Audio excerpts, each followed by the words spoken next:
Միլիոնատեր տնօրենին անհնար էր սիրել։ Սառը, անմատչելի, քարի պես կոշտ։ Մինչ որ եկավ պրակտիկանտուհին ու համբուրեց նրան։ Եվ ամեն ինչ դուրս եկավ վերահսկողությունից։ Գրեք ներքում, թե ինչ զգացիք մինչ այժմ։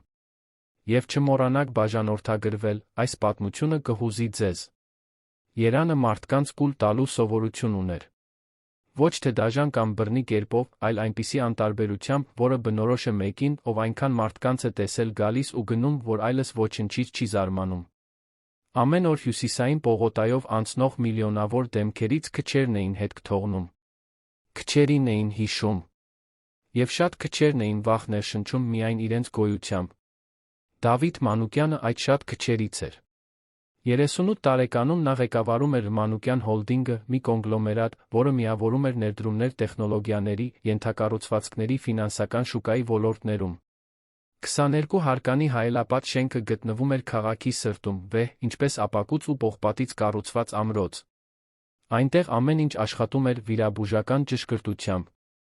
Ժամանակին հանձնված հաշվետվություններ։ Սահմանված ժամանակը չգերազանցող խորհրդակցություններ։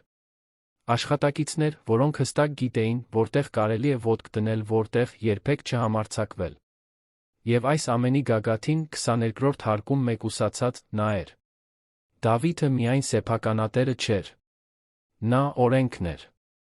Ձայնը, որը մեկ նախադասությամբ ճակատագրեր էր որոշում։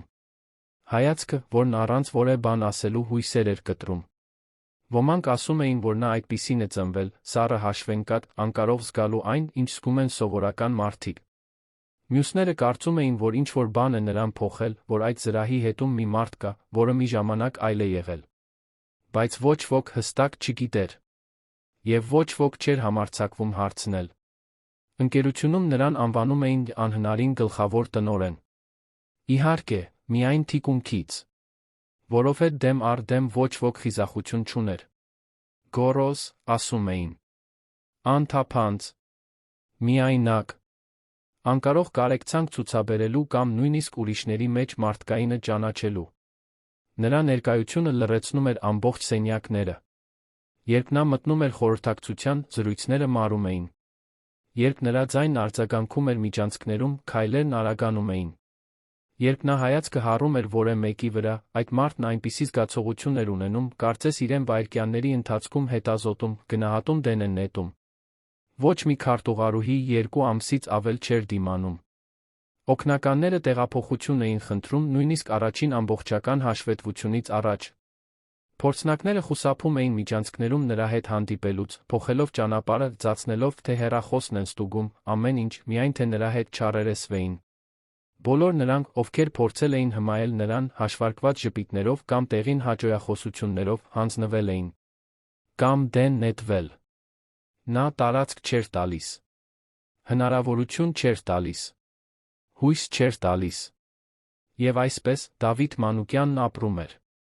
Միայնակ գագաթին, անձեռնմխելի, անհասանելի, շրջապատված միայնությամբ, որը նա ինքն էր խնամում, ինչպես թունավոր այգի։ Մինչ այն երկուշաբթի առավոտը։ Անահիտ Գրիգորյանն արթնացավ սրտխառնոցով։ Դա աշխատանքի առաջին օրվա սովորական նյարդայնություն չէր։ Դա զայրույթի, հիասթափության, հոգնածության խառնուրդ էր, որը կուտակվել էր շաբաթներ շարունակ։ Նա չէր ուզում այնտեղ լինել։ Չէր ուզում այդ փորձաշրջանը։ Չէր ուզում գործնական հագուստ կրել-ձացնել, թե ամեն ինչ կարգին է, երբ իրականում ամեն ինչ փլուզվում էր։ 3 ամիս առաջ Անահիտը պատրաստվում էր սկսել աշխատել մի հեղինակավոր ճարտարապետական գրասենյակում, որտեղ վերջապես կարող էր կիրառել այն ամենը, ինչ սովորել էր։ 5 տարվա համալսարան, 2 տարվա կամավորական փորձաշրջան, անթիվ անքուն գիշերներ։ Այս ամենը այնտեղ հասնելու համար։ Բայց հետո պայմանագիրը ստորագրելուց 1 շաբաթ առաջ հաստիքը չեղարկվեց։ Առանց հստակ բացատրության։ Առանց հիմնավոր պատճառաբանության։ Պարզապես մի սառը հեռախոսազանգ պաշտոնական ներողություն։ Օրեր անց նա բացահայտեց ճշմարտությունը։ Համալսարանի ընկերուհին, մեկը, ում նա վստահում էր, կապվել էր գրասենյակի հետ ստեր տարածել նրա աշխատանքի, էթիկայի կարողությունների մասին։ Այս ամենը, որովհետև ընտրել էին Անահիտին, ոչ թե իրեն։ Դավաճանությունն ավելի շատ ցավեցրեց, քան հաստիքի կորուստը։ Եվ երբ Անահիտը փորձեց պաշտպանվել, արդեն շատ ուշ էր։ Որոշումը կայացված էր։ Հաստիքը զբաղեցրել էր մեկ ուրիշը։ Հետո եկավ վերջին հարվածը։ Արթուրը, 2 տարվա ընկերը, տղամարդը, ով ասում էր, որ սիրում է իրեն, ով խոսում էր միասին ապագա կառուցելու մասին, լքեց նրան։ Առանց զգուշացման, առանց խոսակցության։ Պարզապես մի կարճ, վախկոտ հաղորդագրություն, որտեղ ասվում էր, որ պետք է առաջ շարժվի։ Անահիտը համացանցից իմացավ, որ նա արդեն ուրիշի հետ է։ Եվ ավելի վատ, որ միշտ էլ եղել է։ Ահա թե երբ ամեն ինչ փլուզվեց։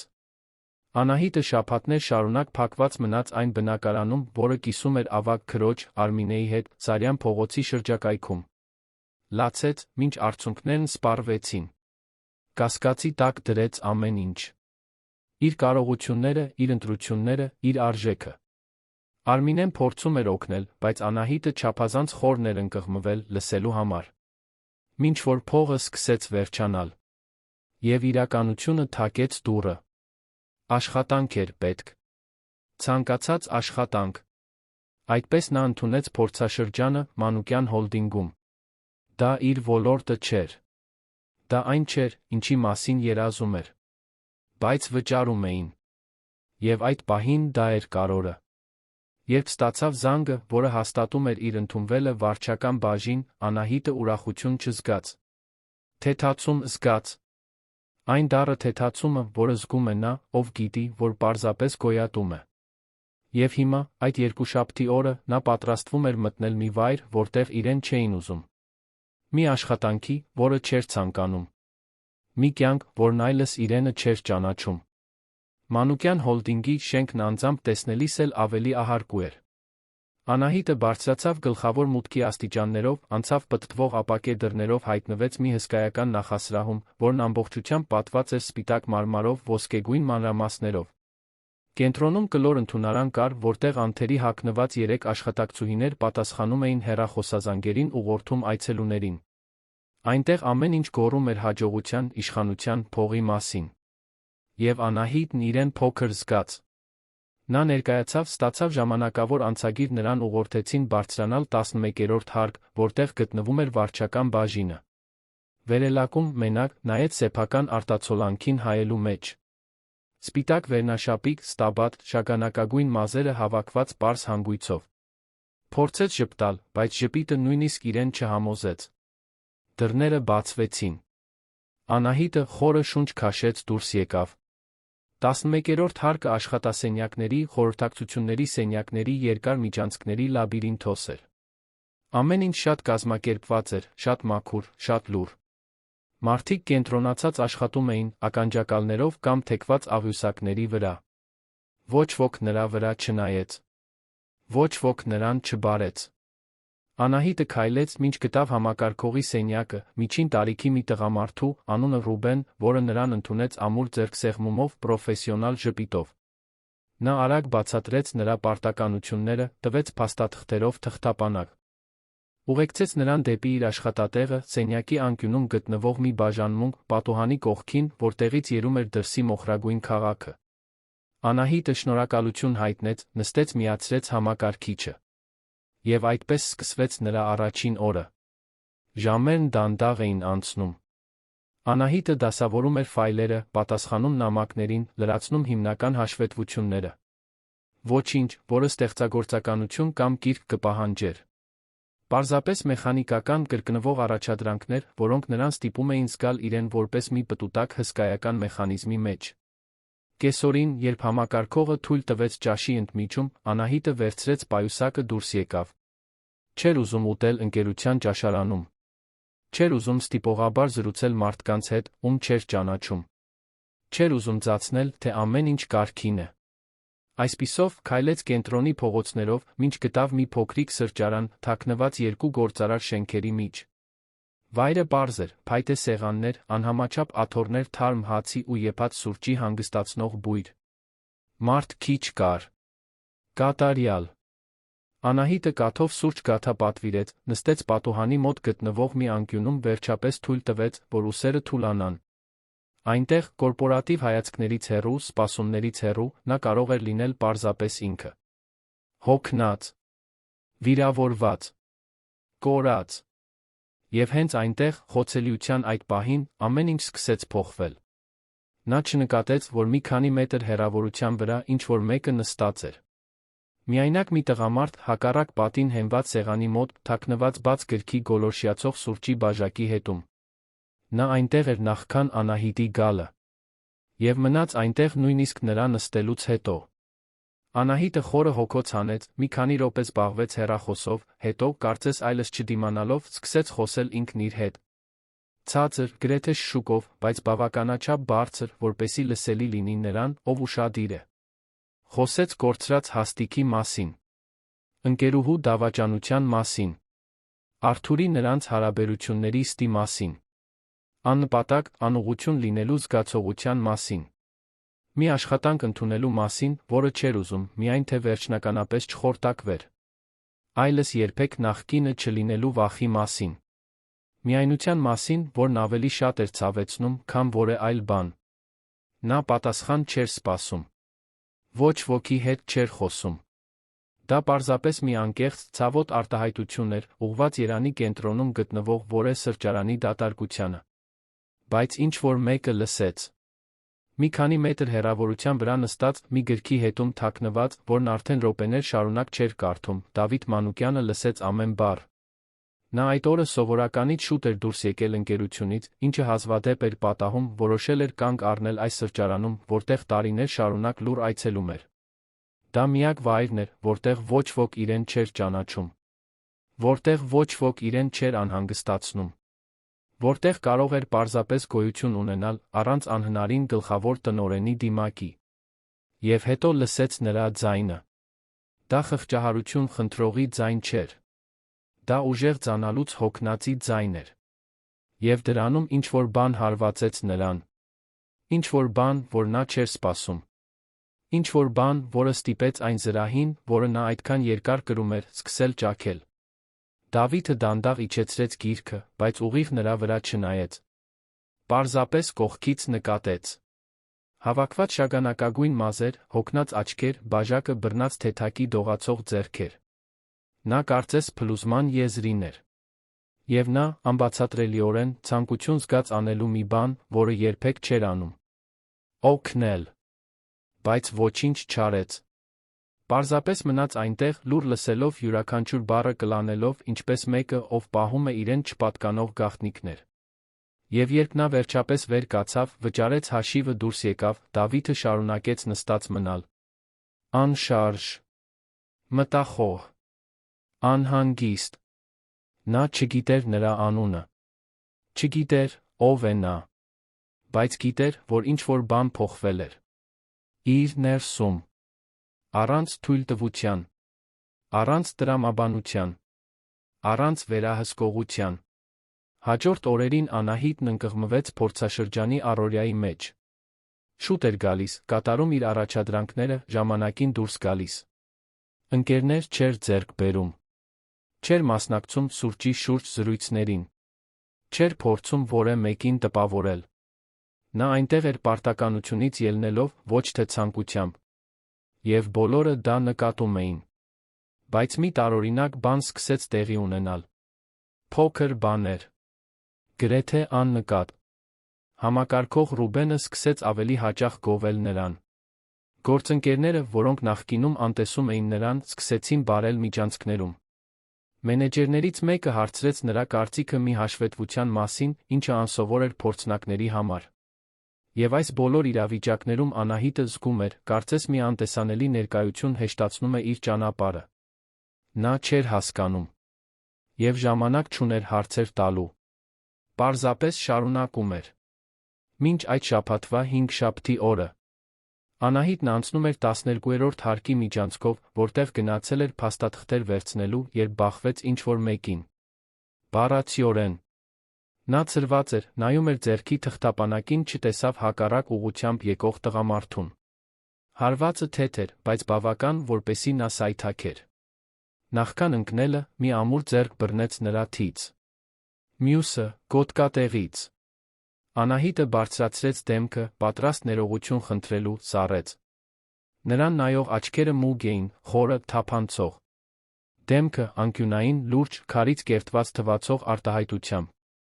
Կոստյումն անթերի էր, կատարյալ հարմարեցված մոխրագույն փողկապով։ Եվ նրանց միջ տիրող լռությունը խլացուցիչ էր։ Նա չգիտեր, ով է նա։ Բայց շուրջ բոլորը գիտեին։ Եվ կանգ առան։ Սառեցին։ Դիտում էին։ Դավիթ Մանուկյանը բռնել էր նոր փորձնակին։ Եվ բաց չէր թողնում։ Նա նայեց նրան 1, 2, 3 վայրկյան։ Կարծես փորձում էր ինչ-որ բան հասկանալ։ Կարծես ինչ-որ բան էր ճանաչում։ Եվ հետո, վերջապես, թուլացրեց բռունցքը մի քայլ հետ գնաց։ Ոչ մի բառ չասվեց։ Նա պարզապես թեթակի գլխով արեց մի նվազագույն, գրեթե աննկատ շարժում, շարունակեց ճանապարհը միջանցքով։ Թողնելով նրան այնտեղ, կանգնած, արագ բաբախող սրտով շփոթված մտքով։ Շրջապատի աշխատակիցները վերադարձան իրենց գործին, կարծես ոչինչ տեղի չէր ունեցել։ Բայց Անահիտը գիտեր, որ ինչ-որ բան տեղի էր ունեցել։ Պարզապես չգիտեր, ինչ։ Երբ վերադարձավ իր աշխատատեղ, Լիլիթ անունով մի գործընկերուհի, որը 3 տարի աշխատում էր ընկերությունում, մոտեցավ լայն բացված աչքերով։ Դու գիտես ով էր նա, չէ՞, հարցրեց նա ցածր, գրեթե ակնածալից տոնով։ Անահիտը գլուխը թափահարեց, դեռ մարսելով տեղի ունեցածը։ Դավիթ Մանուկյան։ Այս ամենի սեփականատերը։ Գլխավոր տնօրենը։ Լիլիթը դադար տվեց, կարծես բառերը զգուշությամբ էր ընտրում։ Նա երբեք ոչ ոքի հետ չի խոսում։ Երբեք ոչ ոքի չի դիպչում։ Իսկ դու հենց նոր բախվեցիր նրան, նա քեզ բռնեց։ Անահիտը զգաց, որ ստամոքսը շրջվում է։ Ոչ թե վախից, այլ մի բանից, որը չէր կարողանում անվանել։ Այդ գիշեր, բնակարանում մենակ, մինչ Արմինեն գիշերային հերթափոխով աշխատում էր որպես բուժքույր, Անահիտը չէր կարողանում դադարել մտածել։ Ամուր հպման մասին։ Խորը հայացքի մասին։ Տարօրինակ զգացողության մասին, որ այդ մարդը, անհնարին գլխավոր տնօրենը, ճանաչել էր իրեն։ Բայց դա անհնար էր։ Նրանք երբեք իրար չէին տեսել։ Թե տեսել էին։ Անահիտը փակեց աչքերը, փորձեց հիշել։ Սրճարանը։ Շրջապատի մարդկանց։ Ինչ-որ մեկը գար։ Ինչ-որ մեկը, ով կարող էր լսել իրեն։ Նա գլուխը թափահարեց։ Պարանոիկ էր դառնում։ Պետք է որ այդպես լիներ։ Բայց խորքում նրա մի մասը գիտեր, որ ինչ-որ բան պետք է տեղի ունենար։ Ինչ-որ անխուսափելի բան։ Ինչ-որ բան, որը կփոխեր ամեն ինչ։ Եվ նա ճիշտ էր։ Հաջորդ երկուշաբթի Անահիտը աշխատանքի եկավ, իր սեղանին մի ծանուցում գտավ։ Հանդիպում։ 22-րդ հարկում։ Գլխավոր տնօրենի հետ։ Նրա անունը ձեռագիր գրված էր թղթի վրա։ Եվ ներքում միայն ժամը։ Առավոտյան 10-ը։ Լիլիթը քիչ մնաց ուշաթափվեր, երբ իմացավ։ Սա նորմալ չէ։ Նա երբեք փորձնակների չի կանչում։ Երբեք։ Ինչ ես արել։ Անահիտը պատասխան չուներ։ Միայն վախ։ Եվ մի վտանգավոր հետաքրքրասիրություն, որը սկսում էր աճել։ Երբ ժամացույցը ցույց տվեց 9:50, նա մտավ վերելակ, սեղմեց 22-րդ հարկի կոճակը, բարձրացավ։ Մենակ։ Սիրտը այնքան ուժեղ էր բաբախում, որ կարծես արձագանքում էր հայելապատ պատերին։ Դռները բացվեցին։ Եվ այն, ինչ նա տեսավ, շունչը կտրեց։ 22-րդ հարկը մյուսների նման չէր։ Բաժանմունքներ չկային։ Մարդիկ չկային։ Միայն մի երկար, լուռ միջանցք, մուգ փայտե հատակով, կաշվեպատ պատերով։ Վերջում, անփայլ ապակուց երկփեղկ դուռ։ Եվ դրա հետում Դավիթ Մանուկյանի գրասենյակը։ Անահիտը դանդաղ քայլեց, յուրաքանչյուր քայլն արձագանքում էր լռության մեջ։ Կանգնեց դռան դիմաց։ Խորը շունչ քաշեց։ Եվ թակեց։ Մտեք, ասաց մի ձայն մյուս կողմից։ Խորը։ Ամուր։ Անսխալական։ Նա բացեց դուռը, ներս մտավ։ Գրասենյակը հսկայական էր։ Հատակից առաստաղ ձգվող պատուհանները երանի համայնապատկերն էին բացում։ Կենտրոնում մի մեծ ապակե սեղան էր, շրջապատված կաշվե աթոռներով։ Գրքերով մրցանակներով լի դարակները ծածկում էին պատերից մեկը։ Եվ այս ամենի կենտրոնում ոտքի վրա, ձեռքերը գրպաններում հայացքը նրա վրա հառած, կանգնած էր նա։ Դավիթ Մանուկյանը։ «Փակեք դուռը», ասաց նա։ Անահիտը հնազանդվեց, զգալով, որ ոտքերը դողում են։ Նա չշարժվեց։ Պարզապես դիտում էր նրան, կարծես ուսումնասիրում էր յուրաքանչյուր մանրուք, յուրաքանչյուր արձագանք։ Եվ հետո, վերջապես, խոսեց. «Ես այն սրճարանում էի։ Այն երկուշաբթի, երբ դուք ինքներդ ձեզ հետ էիք խոսում»։ Անահիտի աշխարհը կանգ առավ։ Ես ամեն ինչ լսեցի։ Նա զգաց, որ դեմքը վառվում է։ Ամոթը, զայրույթը, վախը, ամեն ինչ միանգամից եկավ։ «Ինչու եք ինձ այստեղ բերել», կարողացավ հարցնել նա, ձայնը դողալով։ Դավիթը մի քայլ առաջ արեց։ «Միայն մեկ»։ Բայց դա բավական էր, որպեսզի նրանց միջ հեռավորությունը թվար ավելի փոքր, ավելի մտերմիկ, ավելի վտանգավոր։ Որովհետև այն օրվանից ի վեր դուք միակ իրական բանն եք, որ հայտնվել է իմ կյանքում։ Հաջորդած լռությունը բացարձակ էր։ Ծանր։ Լի մի բանով, որը նրանցից ոչ մեկը չէր համարձակվում անվանել։ Եվ հենց այնտեղ, քաղաքի գագաթին գտնվող այդ գրասենյակում, ինչ-որ բան սկսվեց։ Ինչ-որ անխուսափելի բան։ Ինչ-որ բան, որը նրանցից ոչ մեկը չէր կարող վերահսկել։ Անահիտը չգիտեր, ինչ ասել։ Չգիտեր, պետք է մնա, թե գնա։ Չգիտեր, պետք է հավատա, թե կասկածի։ Բայց մի բան գիտեր. իր կյանքն այլս երբեք նույնը չէր լինի։ Եվ Դավիթը տարիների մեջ առաջին անգամ զգաց մի բան, բացի այն սառնությունից, որը կրում էր որպես զրահ։ Վախ զգաց։ Վախ այն բանից, թե ինչ էր ներկայացնում այդ կինը։ Վախ այն բանից, թե ինչ կարող էր նա արթնացնել։ Վախ այն բանից, որ առաջին անգամ նա վերահսկողություն չուներ։ Բայց նա զգաց մի ուրիշ բան։ Մի բան, որը վաղուց մեռած էր համարում։ Հույս։ Եվ այսպես, առանց որ նրանցից որը մեկը նկատեր, ճակատագրի անիվը սկսեց պտտվել։ Դանդաղ։ Անխուսափելի։ Անդառնալի։ Որովհետև որոշ պատմություններ սկսելու համար թույլտվություն չեն խնդրում։ Դրանք պարզապես տեղի են ունենում։ Եվ երբ տեղի են ունենում, հետդարձի ճանապարհ չկա։ Անահիտը դուրս եկավ այդ գրասենյակից, լիովին չհասկանալով, թե ինչ էր տեղի ունեցել։ Դավիթի խոսքերն արձագանքում էին նրա մտքում ինչպես քերծված ձայնապնակ, անվերջ կրկնելով. «Դուք միակ իրական բանն եք, որ հայտնվել է իմ կյանքում»։ Ինչ էր դա նշանակում։ Ինչու նրա նման մարդը հզոր, անհասանելի, բոլորի կողմից վախեցած, նման բան կասեր մի փորձնակի, ում հազիվ էր ճանաչում։ Նա շոկի մեջ վերադարձավ իր աշխատատեղ, մեխանիկորեն նստեց ցածրեց, թե աշխատում է։ Բայց մատները դողում էին ստեղնաշարի վրա։ Միտքը հեռու էր, մնացել էր այդ 22-րդ հարկում, այդ թափանցող հայացքում, այդ խորը ձայնում, որը կարծես ամբողջությամբ թափանցում էր նրա միջով։ Լիլիթը րոպեներ անց հայտնվեց, հետաքրքրասեր, ինչպես միշտ։ Դե, ինչ։ Ինչ էր ուզում։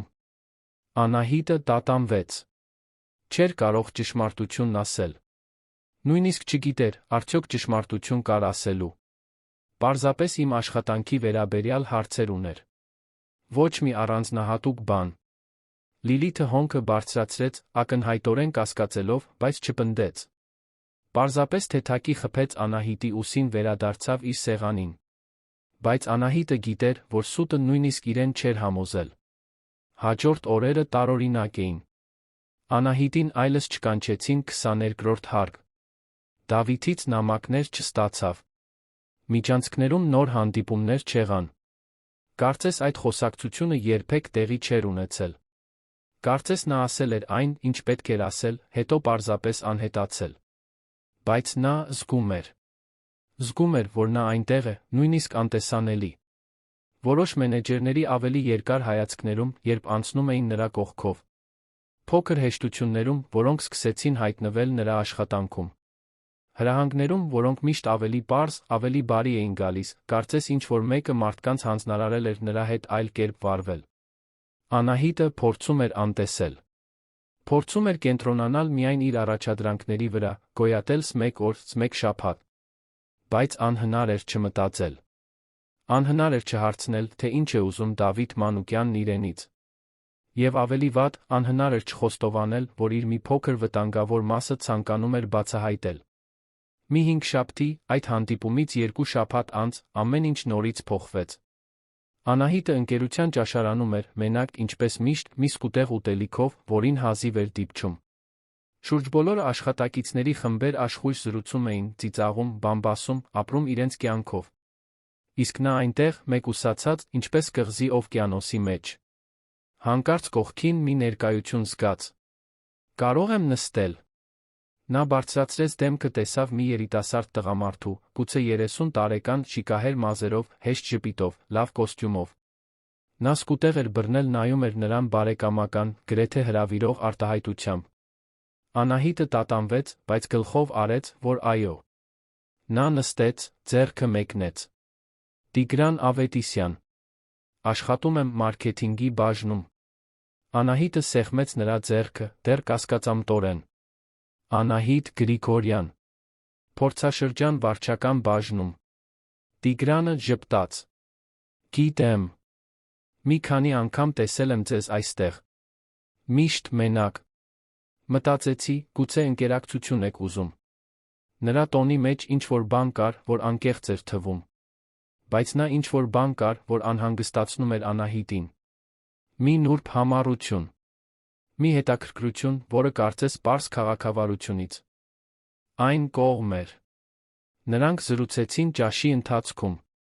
Տիգրանը խոսեց իր աշխատանքի, իր մշակած նախագծերի, ընկերության մասին։ Անահիտը պատասխանում էր քաղաքավարի, բայց սուսպ։ Չէր ուզում կապեր ստեղծել։ Չէր ուզում տեղ տալ որևէ բանի, բացի պրոֆեսիոնալից։ Բայց Տիգրանը կարծես ազդանշանները չէր հասկանում։ Դուք պետք է մի օր մեզ հետ ճաշեք։ Մարքեթինգի բաժնի մարդիկ շատ լավն են։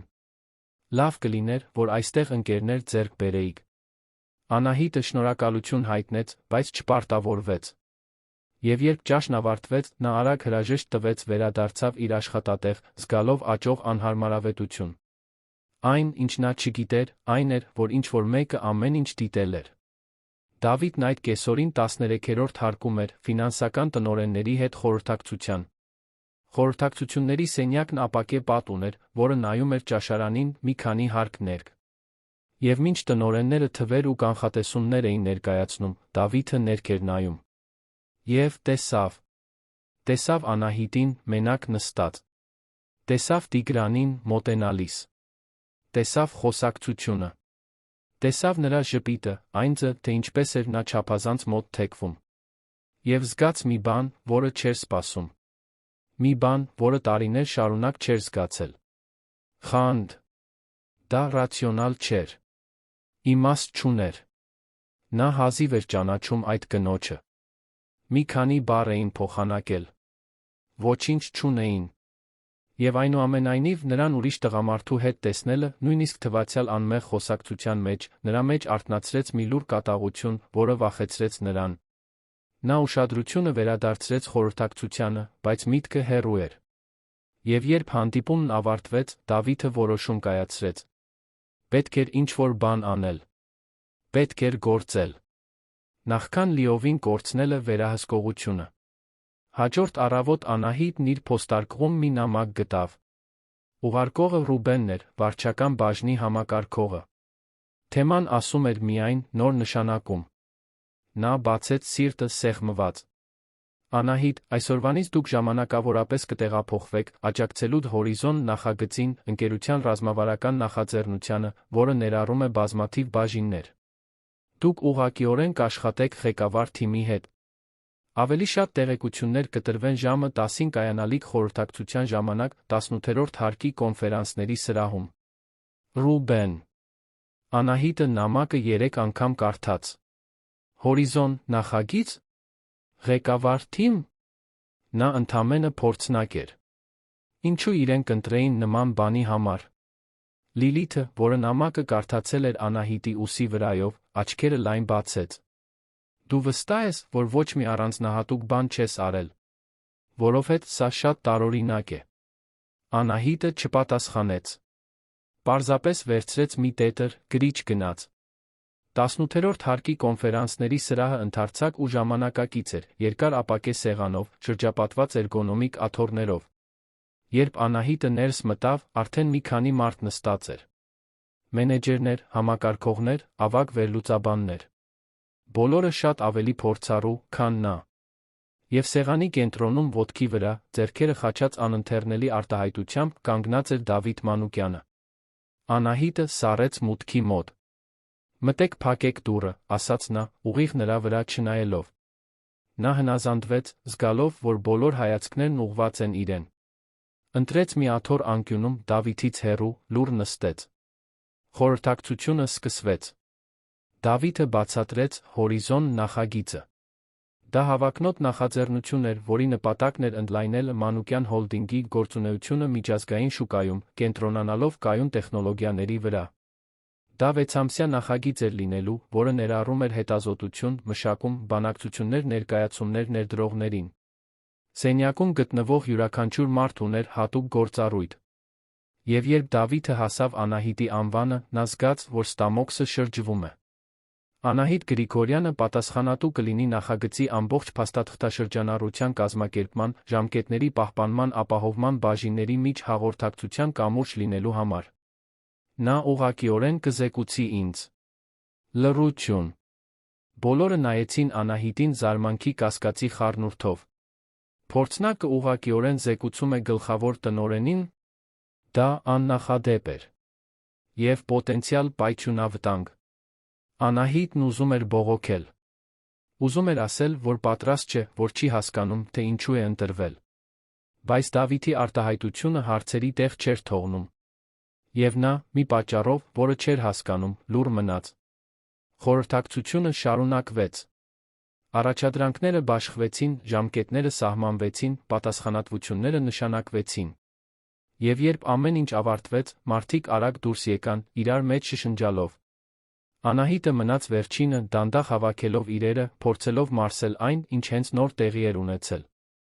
Երբ բարձրացրեց դեմքը, նկատեց, որ սենյակում մենակ է։ Նրա հետ Դավիթը կանգնած էր պատուհանի մոտ, նայելով դրսի քաղաքին։ Ձեռքերը գրպաններում։ Լուրջ դեմքով։ Անահիտը գիտեր, որ պետք է դուրս գա։ Բայց ինչ-որ բան նրան այնտեղ պահեց։ «Ինչու ես?» հարցրեց նա, ձայնն ավելի ամուր հնչեց, քան սպասում էր։ Դավիթը չշրջվեց։ Պարզապես պատասխանեց, հայացքը պատուհանից չկտրելով։ Որովհետ դու կարող ես։ Եվ որովհետ ես վստահում եմ քեզ։ Բայց դուք ինձ հազիվ եք ճանաչում։ Նա վերջապես շրջվեց։ Եվ նրա աչքերը հանդիպեցին նրա աչքերին մի ինտենսիվությամբ, որը կտրեց Անահիտի շունչը։ Ես բավականաչափ գիտեմ։ Անահիտը զգաց, որ կուրծքը սեղմվում է։ Այնտեղ ինչ-որ բան կար։ Ինչ-որ չասված բան։ Ինչ-որ վտանգավոր բան։ Ես արտոնություններ չեմ ուզում։ Չեմ ուզում, որ մարդիկ մտածեն, թե ես այստեղ եմ ոչ թե իմ կարողությունների, այլ ուրիշ պատճառով։ Ապացույց տուր քո կարողությունները, պատասխանեց Դավիթը, մի քայլ անելով դեպի նա։ Եվ լռեցրու նրանց, ովքեր կասկածում են։ Դրանում սադրանք կար։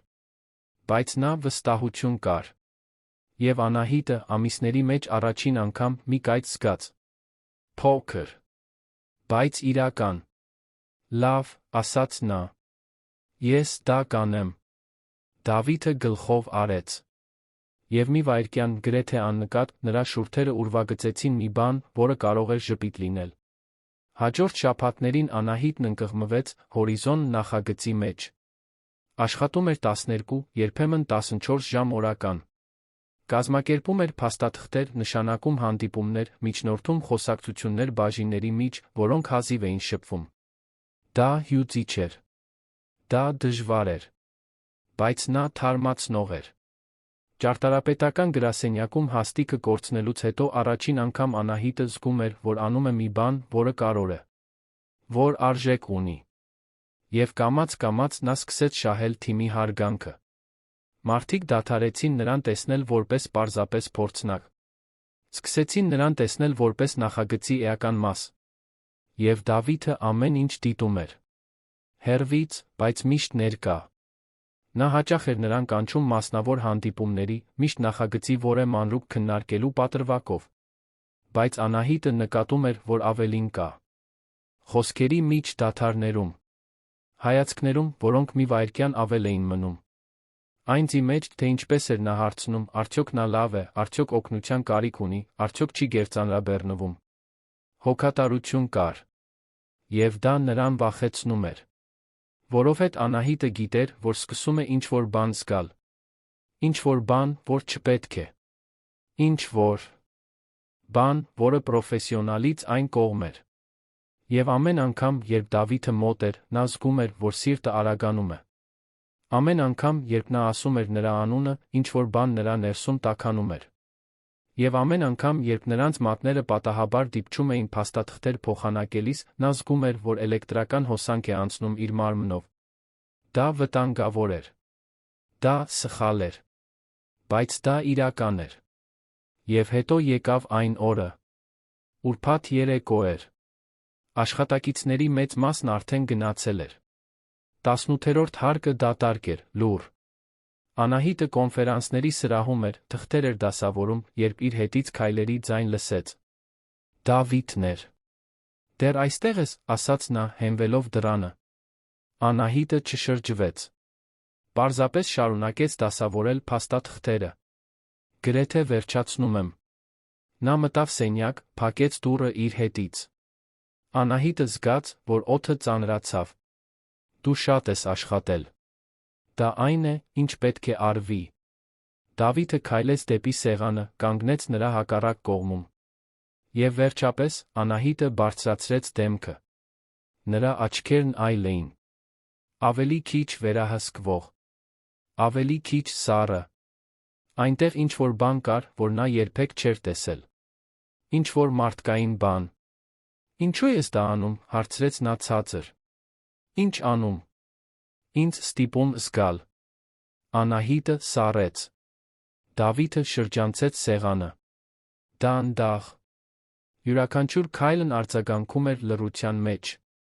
Եվ երբ կանգնեց նրա դիմաց, այնքան մոտ, որ նա կարող էր զգալ նրա ջերմությունը, Անահիտը նկատեց, որ դողում է։ Ես տարիներ շարունակ պատեր եմ կառուցել, շարունակեց նա, ձայնը խռպոտ։ Տարիներ շարունակ ինձ համոզել, որ զգալը թուլություն է։ Որ վստահելը վտանգավոր է։ Եվ հետո դու հայտնվում ես։ Եվ ամեն ինչ քանդում։ Անահիտը չէր կարողանում խոսել։ Չէր կարողանում շարժվել։ Ես չգիտեմ, ինչ անել սրա հետ, խոստովանեց նա։ Չգիտեմ, ինչ անել քեզ հետ։ Եվ հենց այդ պահին, այն լռության մեջ, որը լի էր այն ամենով, ինչ չէին կարող ասել, Անահիտն արեց աներակայելին։ Նա համբուրեց նրան։ Դա պլանավորված չէր։ Մտածված չէր։ Դա մաքուր ազդակ էր։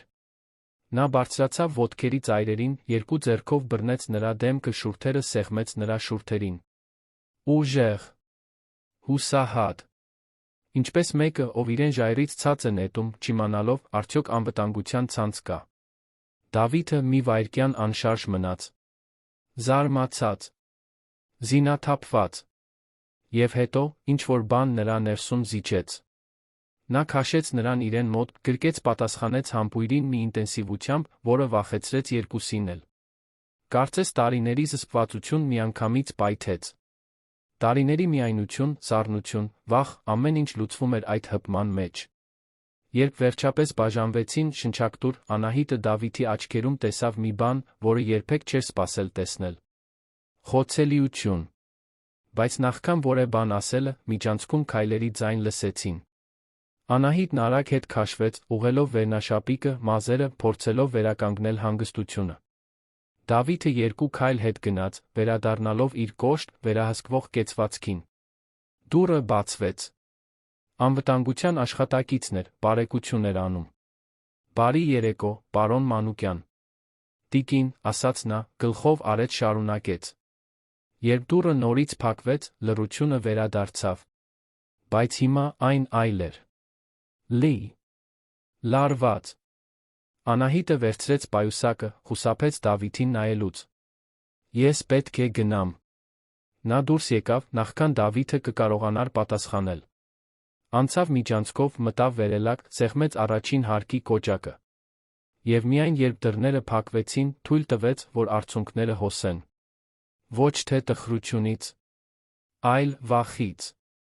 Վախ այն բանից, թե ինչ էր հենց նոր արել։ Վախ այն բանից, թե ինչ էր դա նշանակում։ Վախ այն բանից, որ հենց նոր ամեն ինչ անդառնալիորեն բարդացրել էր։ Եվ այդպես էլ կար։ Որովհետև այն, ինչ Անահիտը չգիտեր, այն էր, որ այդ համբույրն աննկատ չէր մնացել։ Ընկերության ներքին տեսախցիկները, որոնք տեղադրված էին բոլոր հարկերում, ամեն ինչ ֆիքսել էին։ Եվ թե ձայնագրությունները հասանելի էին միայն անվտանգության թիմին տնօրինությանը, միշտ կար մեկը, ով պատրաստ էր տեղեկատվություն արտահոսել։ Փողի համար, իշխանության համար, վրեժի համար։ Եվ հաջորդ երկուշաբթի տեսանյութը սկսեց շրջանառվել։ Սկզբում անվտանգության աշխատակիցների միջ, հետո որոշ մենեջերների միջ, և հետո, ինչպես անտառային հրդեհ, տարածվեց ամբողջ ընկերությունում։ Րոպեների ընթացքում բոլորն իմացան։ Փորձնակը համբուրել էր գլխավոր տնօրենին։ Եվ նա պատասխանել էր։ Երբ Անահիտն այդ առավոտ աշխատանքի եկավ, անմիջապես զգաց, որ ինչ-որ բան այն չէ։ Հայացքներն այլ էին։ Շշուկներ կային։ Խեղդված ծիծաղներ։ Երբ անցավ միջանցքով, լսեց, թե ինչպես ինչ-որ մեկը ցածր մեկնաբանեց. «Նայեք նրան»։ Նա, ով գրավեց տնօրենին։ Անահիտը զգաց, որ արյունը սառում է։ Լիլիթը նրան մի անկյուն քաշեց, աչքերը լայն բացված։ «Դու տեսել ես տեսանյութը»։ «Ինչ տեսանյութ»։ Լիլիթը ցույց տվեց հեռախոսը։ Եվ այնտեղ էր։ Տեսարանը կոնֆերանսների սրահում։ Համբույրը։ Ամեն ինչ։ Անահիտը զգաց, որ հատակը բացվում է։ Աստված իմ։ Ամենուր է։ Բոլորն արդեն տեսել են։ Հաջորդ ժամերը մղձավանջ էին։ Անահիտը փորձում էր աշխատել, բայց չէր կարողանում կենտրոնանալ։ Զգում էր հայացքները։ Լսում էր մեկնաբանությունները։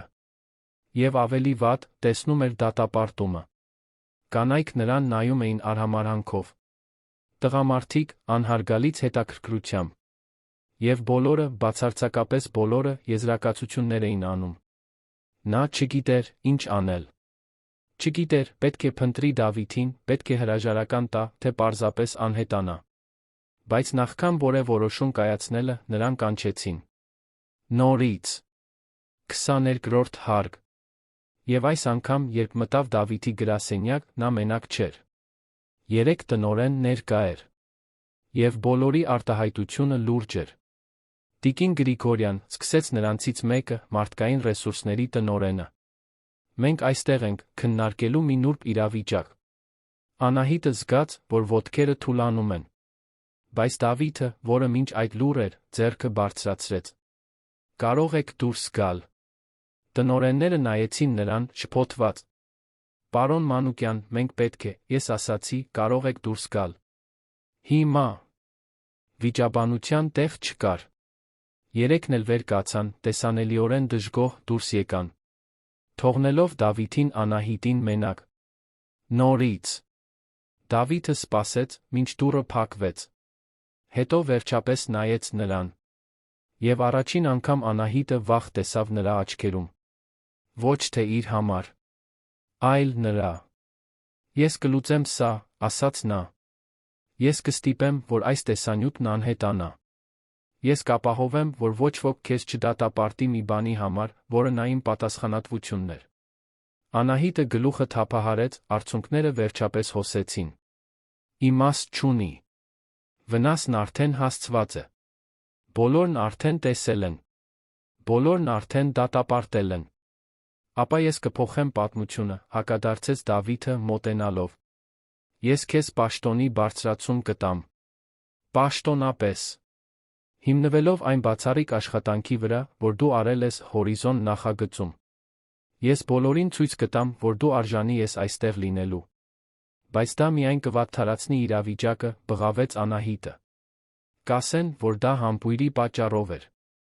Որ ես պաշտոնի բարձրացում ստացա միայն այն պատճառով, որ քեզ հետ եմ։ Դավիթը կանգ առավ։ Եվ երկար պահ նա պարզապես նայում էր նրան։ ապա ասա ինձ, ինչ ես ուզում, որ անեմ։ Անահիտը խորը շունչ քաշեց և մի խիզախությամբ, որը չգիտեր, որ դեռ ունի, ասաց ճշմարտությունը. Ես ուզում եմ, որ սա իրական լինի։ Դավիթը նայեց նրան, չհասկանալով։ Ես ուզում եմ, որ եթե սա արժանալու է իմ հեղինակությունը, շարունակեց նա, ձայնը դողալով, եթե ինձ դատապարտելու են, եթե ես սա կրելու եմ, ապա թող դա լինի մի բանի համար, որն արժե։ Իրական բանի։ Ոչ թե պարզապես մի իմպուլսիվ համբույրի, այլ իրական բանի։ Եվ իր ողջ կյանքում առաջին անգամ Դավիթ Մանուկյանը վերահսկողություն չուներ։ Պատասխաններ չուներ։ Միայն մի վստահություն։ Նա նույնպես ուզում էր, որ դա իրական լինի։ Եվ այսպես քաոսի մեջ, դատապարտումների մեջ, այն փոթորկի մեջ, որը հենց նոր ստեղծել էին, Դավիթն ու Անահիտը մի ընտրություն կատարեցին։ Վտանգավոր, ռիսկային, բայց անխուսափելի։ Նրանք ընտրեցին միմյանց։ Անահիտի պաշտոնի բարձրացումը հայտարարվեց երեքշաբթի օրը, պաշտոնական հաղորդագրությամբ, որն ուղարկվեց ամբողջ ընկերությանը։ Անահիտ Գրիգորյանը, նախկինում վարչական բաժնի փորձնակ, այժմ զբաղեցնում էր կրտսեր վերլուծաբանի պաշտոնը, ուղղակի գործունեությամբ Հորիզոն նախագծում ապագա ռազմավարական նախաձեռնություններում։ Հաղորդագրությունը շեշտում էր նրա բացառիկ կատարողականը, կազմակերպչական կարողությունները նախագծի ընթացքին հիմնարար նպաստը։ Բայց ոչ ոք որակավորումները չկարդաց։ Ոչ ոք արժանինքներին ուշադրություն չդարձրեց։ Այն ամենը, ինչ նրանք տեսան, ակնհայտ կապն էր։ Նա համբուրել էր գլխավոր տնօրենին։ Եվ հիմա պաշտոնի բարձրացում էր ստանում։ Արձագանքներն անմիջական դաժան էին։ Ճաշարանում Անահիտը լսում էր վատ քողարկված շշուկներ։ Լավ պետք է լինի գագաթներում ընկերներ ունենալը։ Որոշ մարդիկ խուսափում էին նրա կողքին նստելուց։ Մյուսները նայում էին բացահայտ արհամարհանքով։ Մի գործընկերուհի, որը նախկինում սիրալիր էր, այժմ նրան լիովին անտեսում էր։ Եվ Տիգրան Ավետիսյանը, այն տղամարդը, ով շաբաթներ առաջ փորձել էր մտերմանալ նրա հետ, անցավ նրա սեղանի կողքով ցինիկ ժպիտով բավականաչափ բարձր մեկնաբանեց, որպեսզի մյուսները լսեն։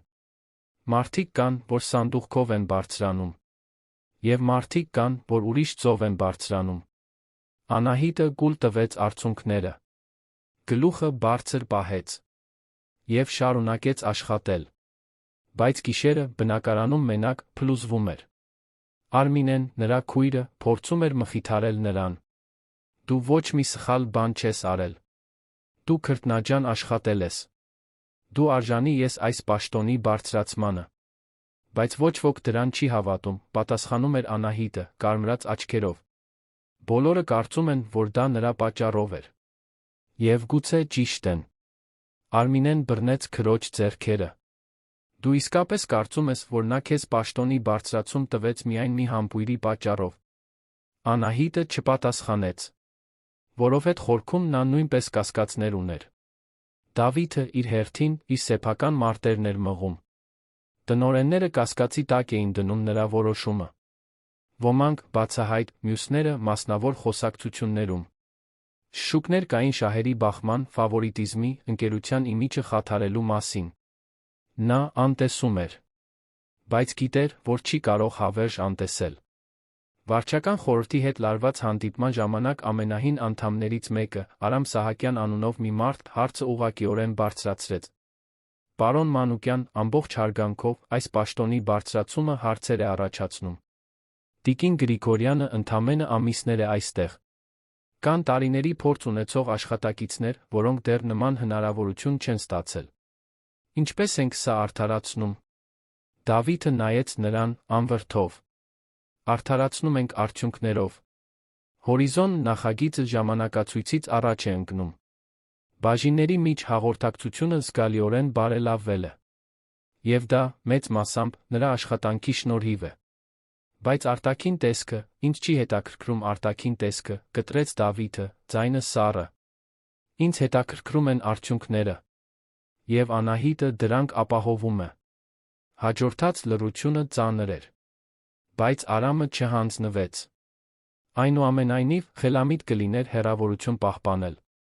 Խուսափել իրավիճակներից, որոնք կարող են վարկաբեկել ընկերության հեղինակությունը։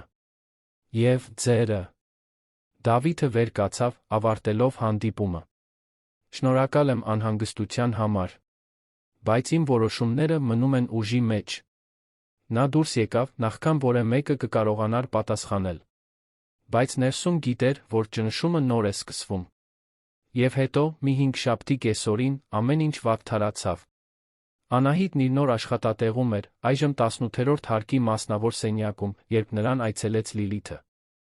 Ընկերուհին ներս մտավ տարօրինակ արտահայտությամբ, անհանգստության անհարմարության միջ։ Ներքում մի կին քեզ է հարցնում։ Անահիտը ճակատը կիտեց։ Ինձ։ Օ։ Լիլիթը տատանվեց։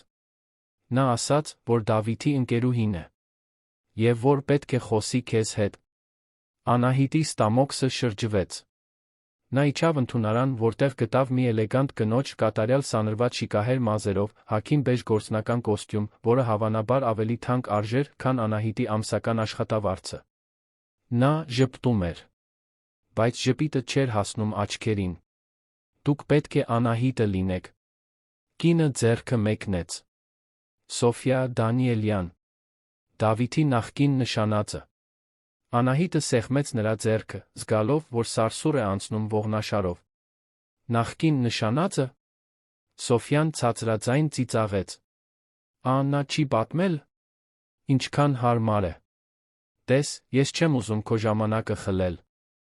Պարզապես ուզում էի անձամբ ծանոթանալ։ Գիտես, չէ, հետաքրքրասիրություն։ Անահիտը չգիտեր, ինչ ասել։ Պարզապես սպասում էր։ Սոֆյան նրան զննեց վերից վար, ինչպես մեկը, ով գնահատում է ցուցափեղկի իրը։ Հետաքրքիր է։ Դու նրա տիպը չես։ Բայց գուցե հենց դա է նրան գրավել։ Ինչ-որ տարբեր բան։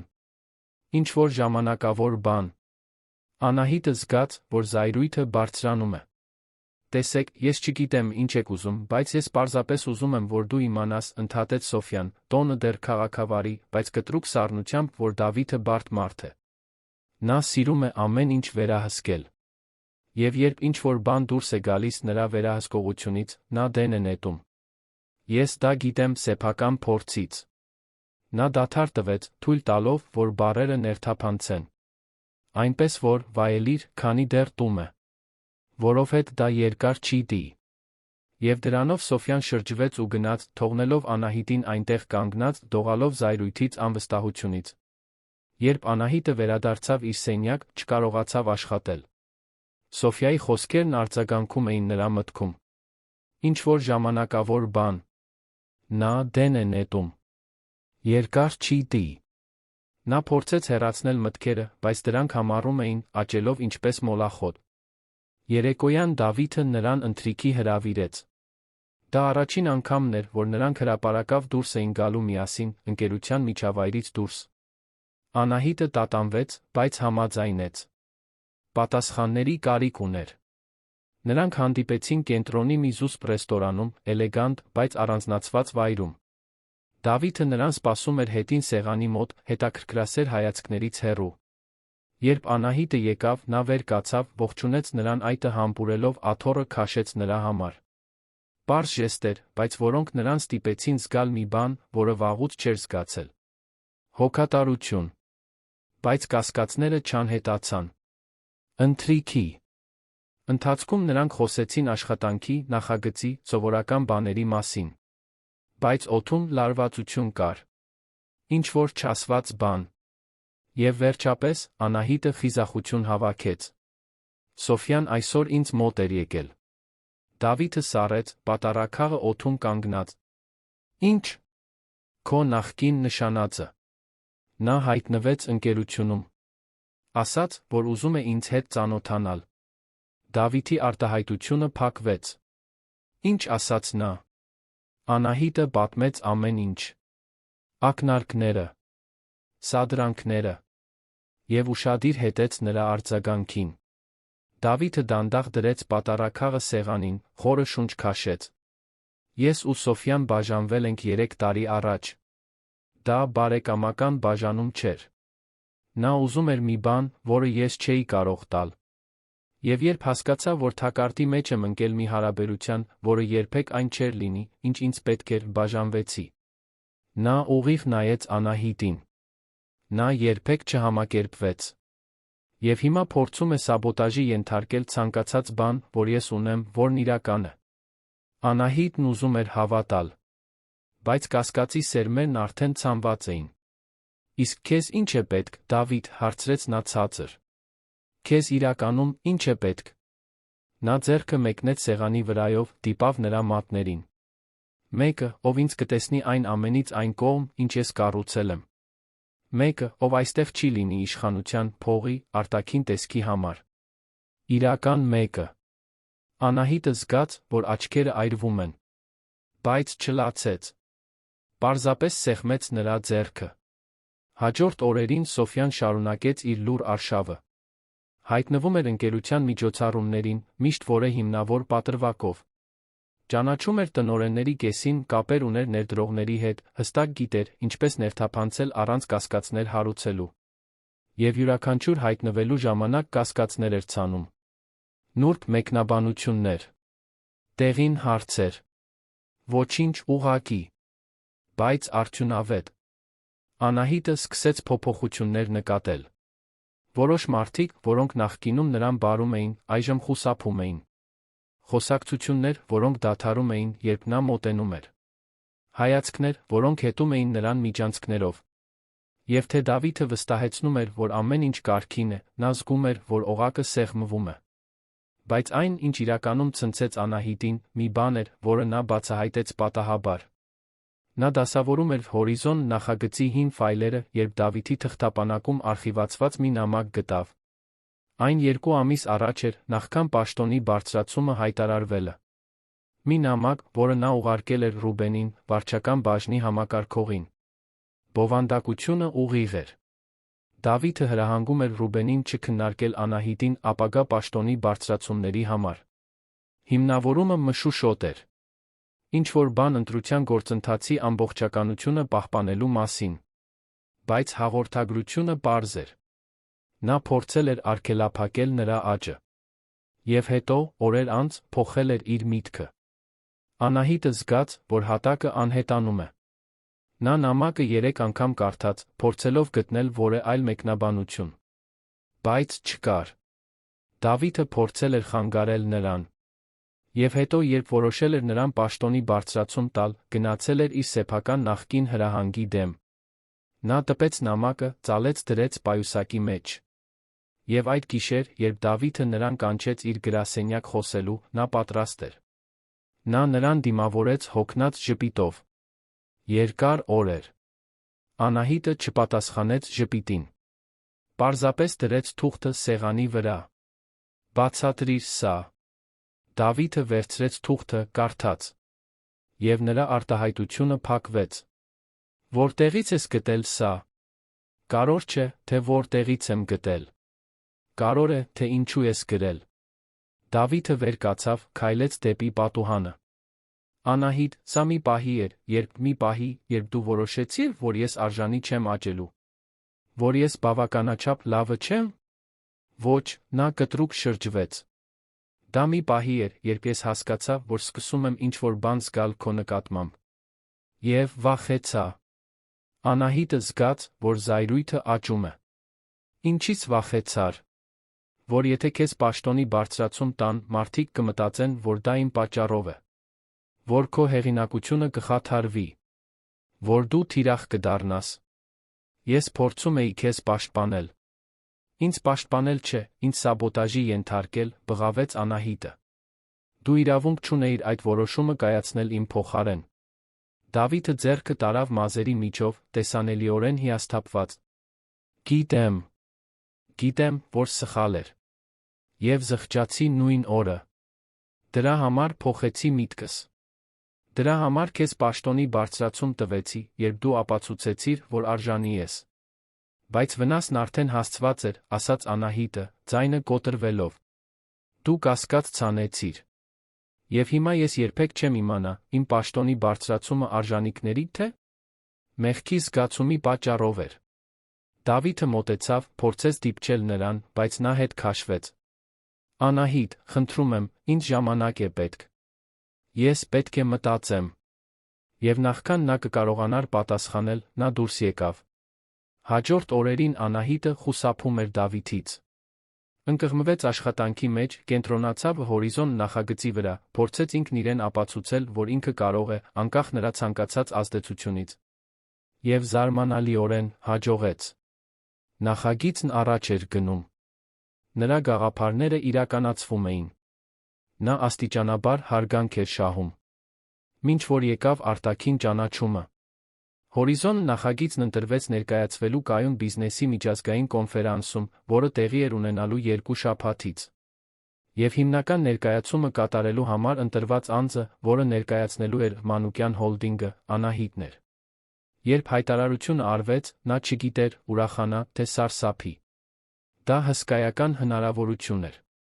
Բայց նա հսկայական ճնշում։ Եվ ավելի վատ, ավելի շատ վառելիք ֆավորիտիզմի մեղադրանքների համար։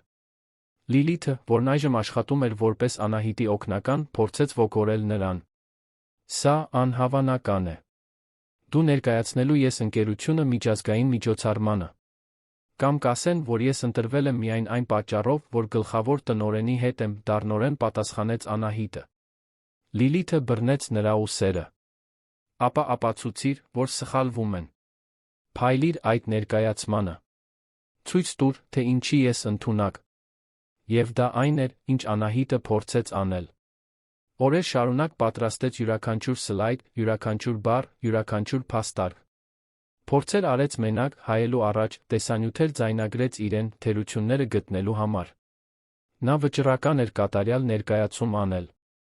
Ոչ թե Դավիթի համար, այլ իր համար։ Բայց Սոֆյան չէր հանգստանում։ Մի կեսօրին Անահիտն անանուն հեռախոսազանգ ստացավ։ Կանացի աղավաղված ձայն, որն ասում էր, որ նա պետք է հրաժարվի ներկայացումից։ Որ նա պատրաստ չէ։ Որ նա խայտառակելու է ընկերությունը։ Եվ որ եթե համառի, նրա մասին գաղտնիքներ կբացահայտվեն։ Անահիտն անջատեց, դողալով։ Չգիտեր, դա ուղղակիորեն Սոֆյան էր, թե նրա հանձնարարությամբ գործող մեկը։ Բայց հաղորդագրությունը պարզ էր։ Ուզում էին վախեցնել նրան։ Ուզում էին, որ նա հանձնվի։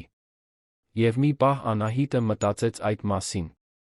Բայց հետո հիշեց այն ամենը, ինչ կորցրել էր։ Գրասենյակում հաստիքը։ Արթուրին։ Իր վստահությունը։ Եվ հասկացավ, որ եթե հիմա հանձնվի, կկորցնի նա վերջին բանը, որ դեռ ուներ։ Ինքն իրեն։ Այսպիսով, որոշեց։ Չի հանձնվի։ Ինչ էլ որ լինի։ Կոնֆերանսի մեկնումից 1 օր առաջ Դավիթը նրան փնտրեց։ Նրանք պատշաճ կերպով չէին խոսել նամակի շուրջ վեճից հետո։ Նրանց միջ հեռավորություն կար։ Բայց նա կարոտ։ Նա գտավ նրան իր սենյակում ուշ աշխատելիս։ Կարող եմ մտնել։ Անահիտը գլխով արեց։ Դավիթը փակեց դուռը, նստեց նրա դիմացի աթոռին։ Երկար պահ նրանք պարզապես նայում էին իրար։ Ներողություն եմ խնդրում, ասաց նա վերջապես։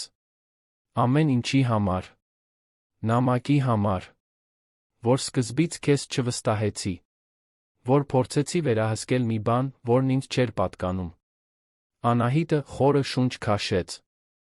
Ես գիտեմ, որ դու փորձում էիր ինձ պաշտպանել։ Բայց ես պաշտպանության կարիք չունեմ։ Վստահության կարիք ունեմ։ Նա գլխով արեց։ Ես վստահում եմ քեզ։ Ավելի շատ, քան երբևէ մեկին։ Եվ հենց դրա համար եմ այդքան վախենում։ Ինչից ես վախենում։ Քեզ կորցնելուց։ Անահիտը զգաց, որ կուրծքը սեղմվում է։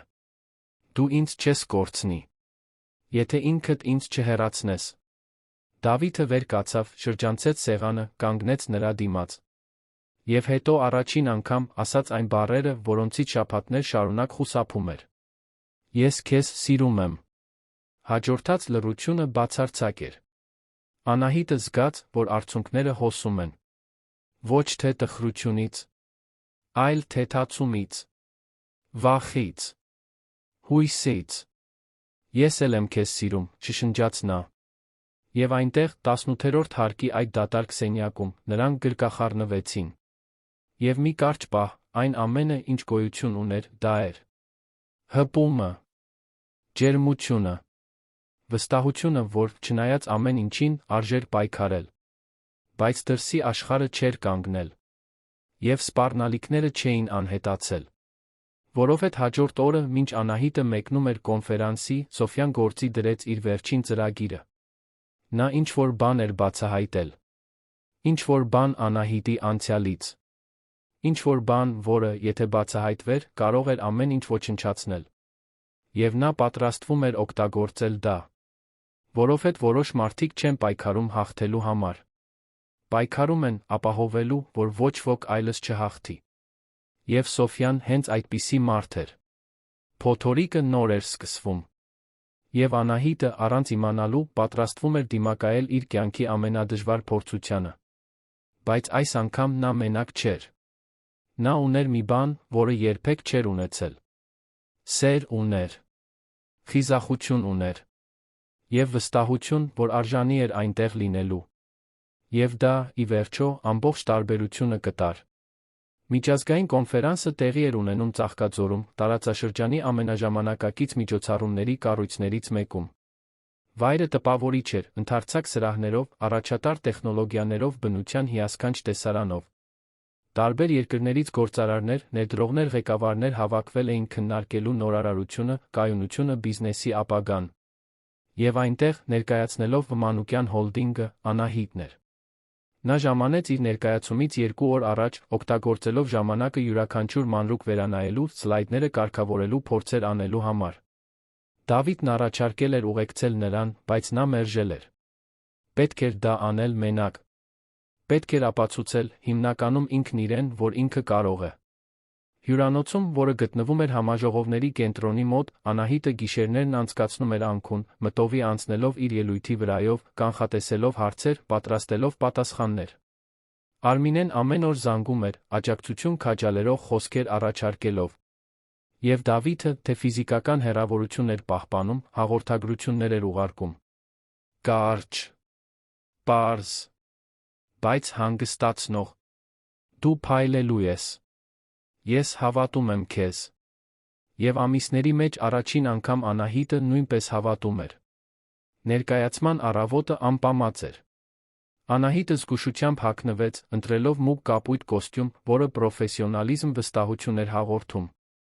Մազերը հավաքեց ցածր հանգույցով, դրեց զուսպ ականջողեր, խորը շունչ քաշեց հայելու առաջ։ Դու կարող ես, ասաց ինքն իրեն։ Դու արժանի ես այստեղ լինելու։ Գլխավոր սրահը լեփ-լեցուն էր։ Հարյուրավոր մարդիկ զբաղեցրել էին աթոռները, շատերն էլ դիտում էին առցանց հեռարձակմամբ։ Անահիտը սպասում էր կուլիսներում, լսելով նախորդ ներկայացումները, զգալով, թե ինչպես է սիրտը արագանում ամեն անցնող րոպեի հետ։ Եվ հետո եկավ նրա հերթը։ Երբ նրա անունը հայտարարվեց, Անահիտը բեմ բարձրացավ ամուր քայլերով։ Լույսերը մի պահ կուրացրին նրան, բայց նա արագ հարմարվեց։ Նայեց հանդիսատեսին։ Այնքան շատ դեմքեր։ Այնքան շատ սպասումներ։ Եվ շնչեց. Բարի օր։ Իմ անունն Անահիտ Գրիգորյան է, ես ներկայացնում եմ Մանուկյան հոլդինգը։ Այսօր ես ձեզ հետ կկիսվեմ Հորիզոն նախագծով, մի նախաձեռնությամբ, որը միավորում է տեխնոլոգիան, կայունությունը, սոցիալական ազդեցությունը։ Նրա ձայնը հնչեց պարզ։ Ամուր։ Առանց դողի։ Եվ նա սկսեց։ 40 րոպեի ընթացքում Անահիտը վարպետորեն վարեց ներկայացումը։ Բացատրեց նախագծի հայեցակարգը, ցույց տվեց տվյալներ, ներկայացրեց կանխատեսումներ, պատասխանեց տեխնիկական հարցերին։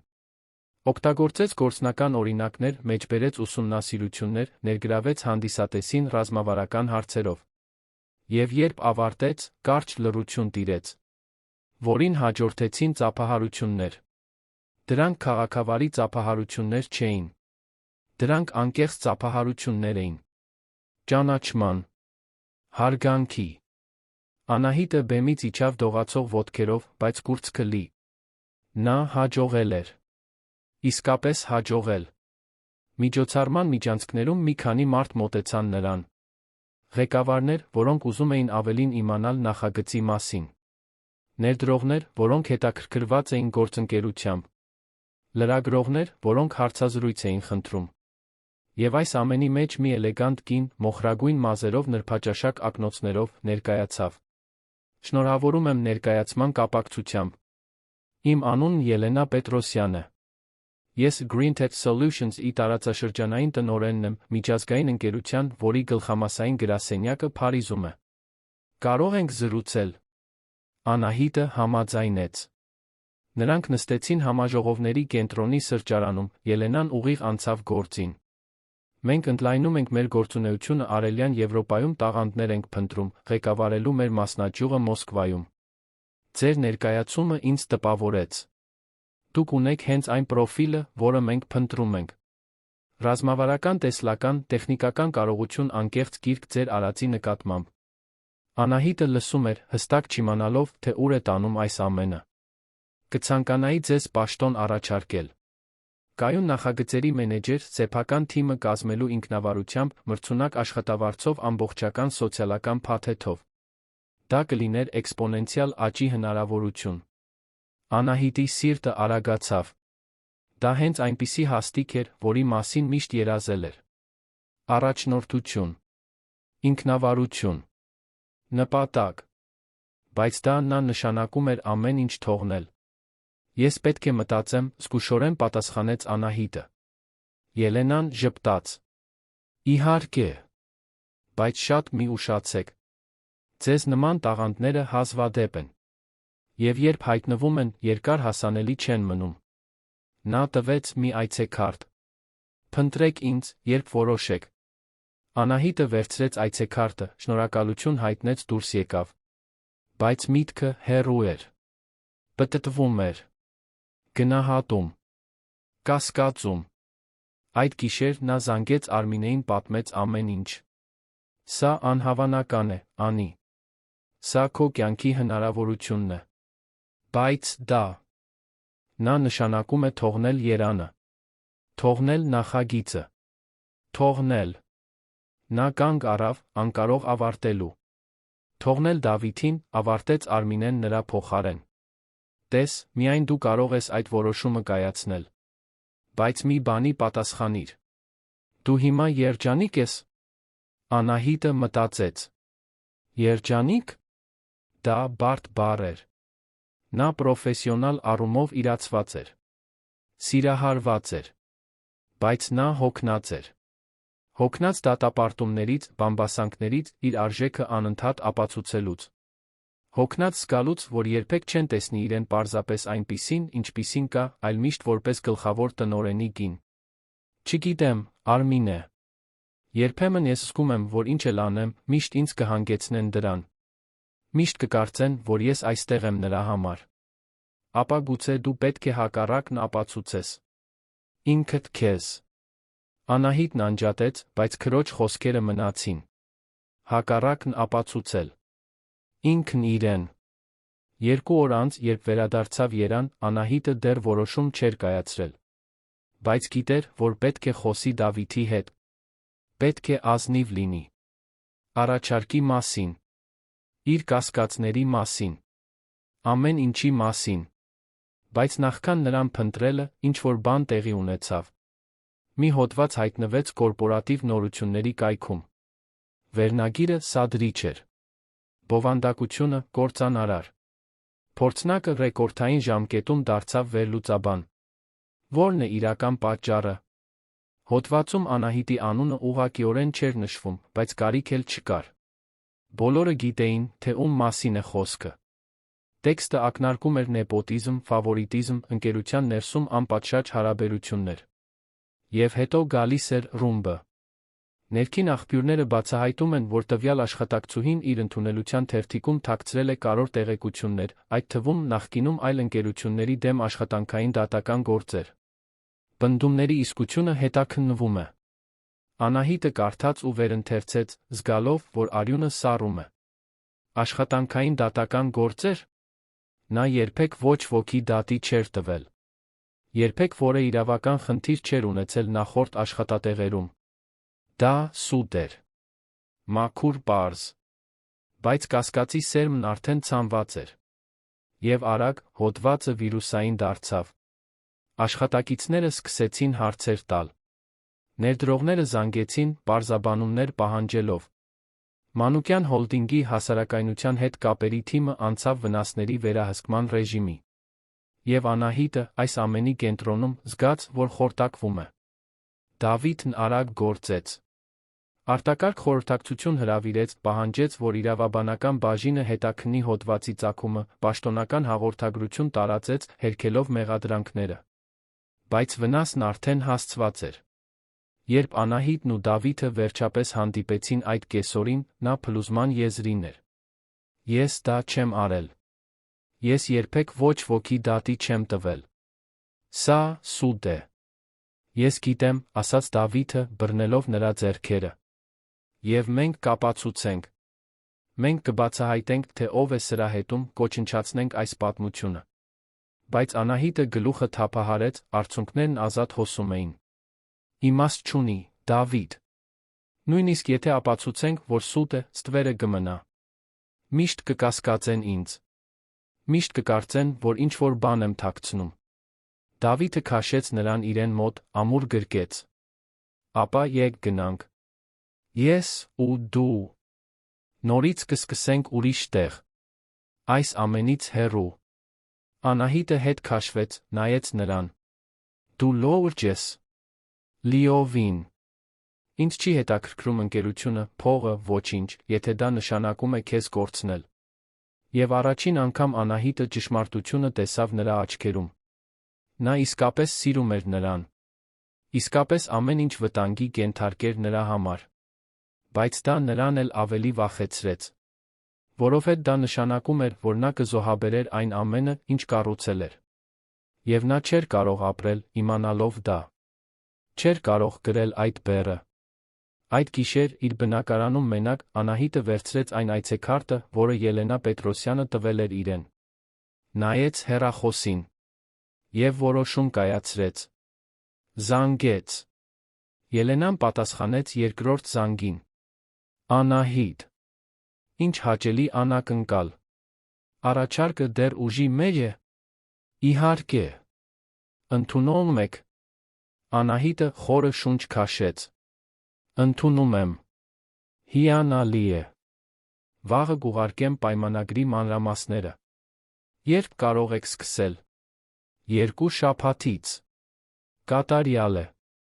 Բարի գալուստ թիմ, Անահիտ։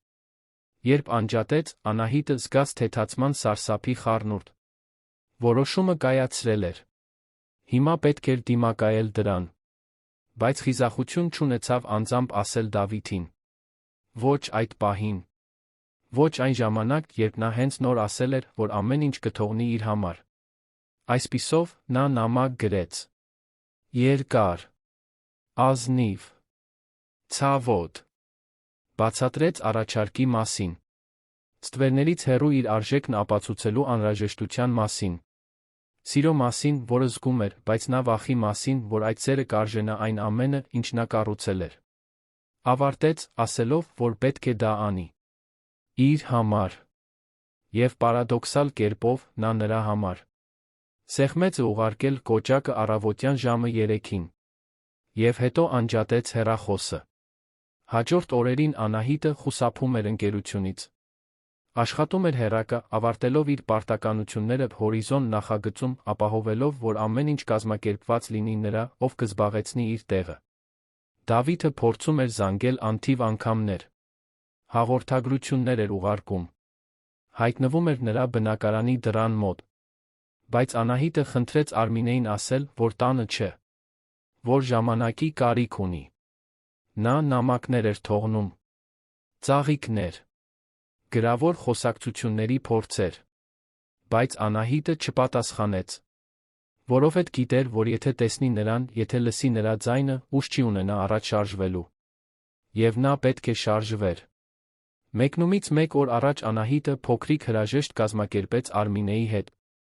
Քույրը փորձեց թաքցնել արցունքները, բայց չկարողացավ։ Դու վստահ ես սրանում։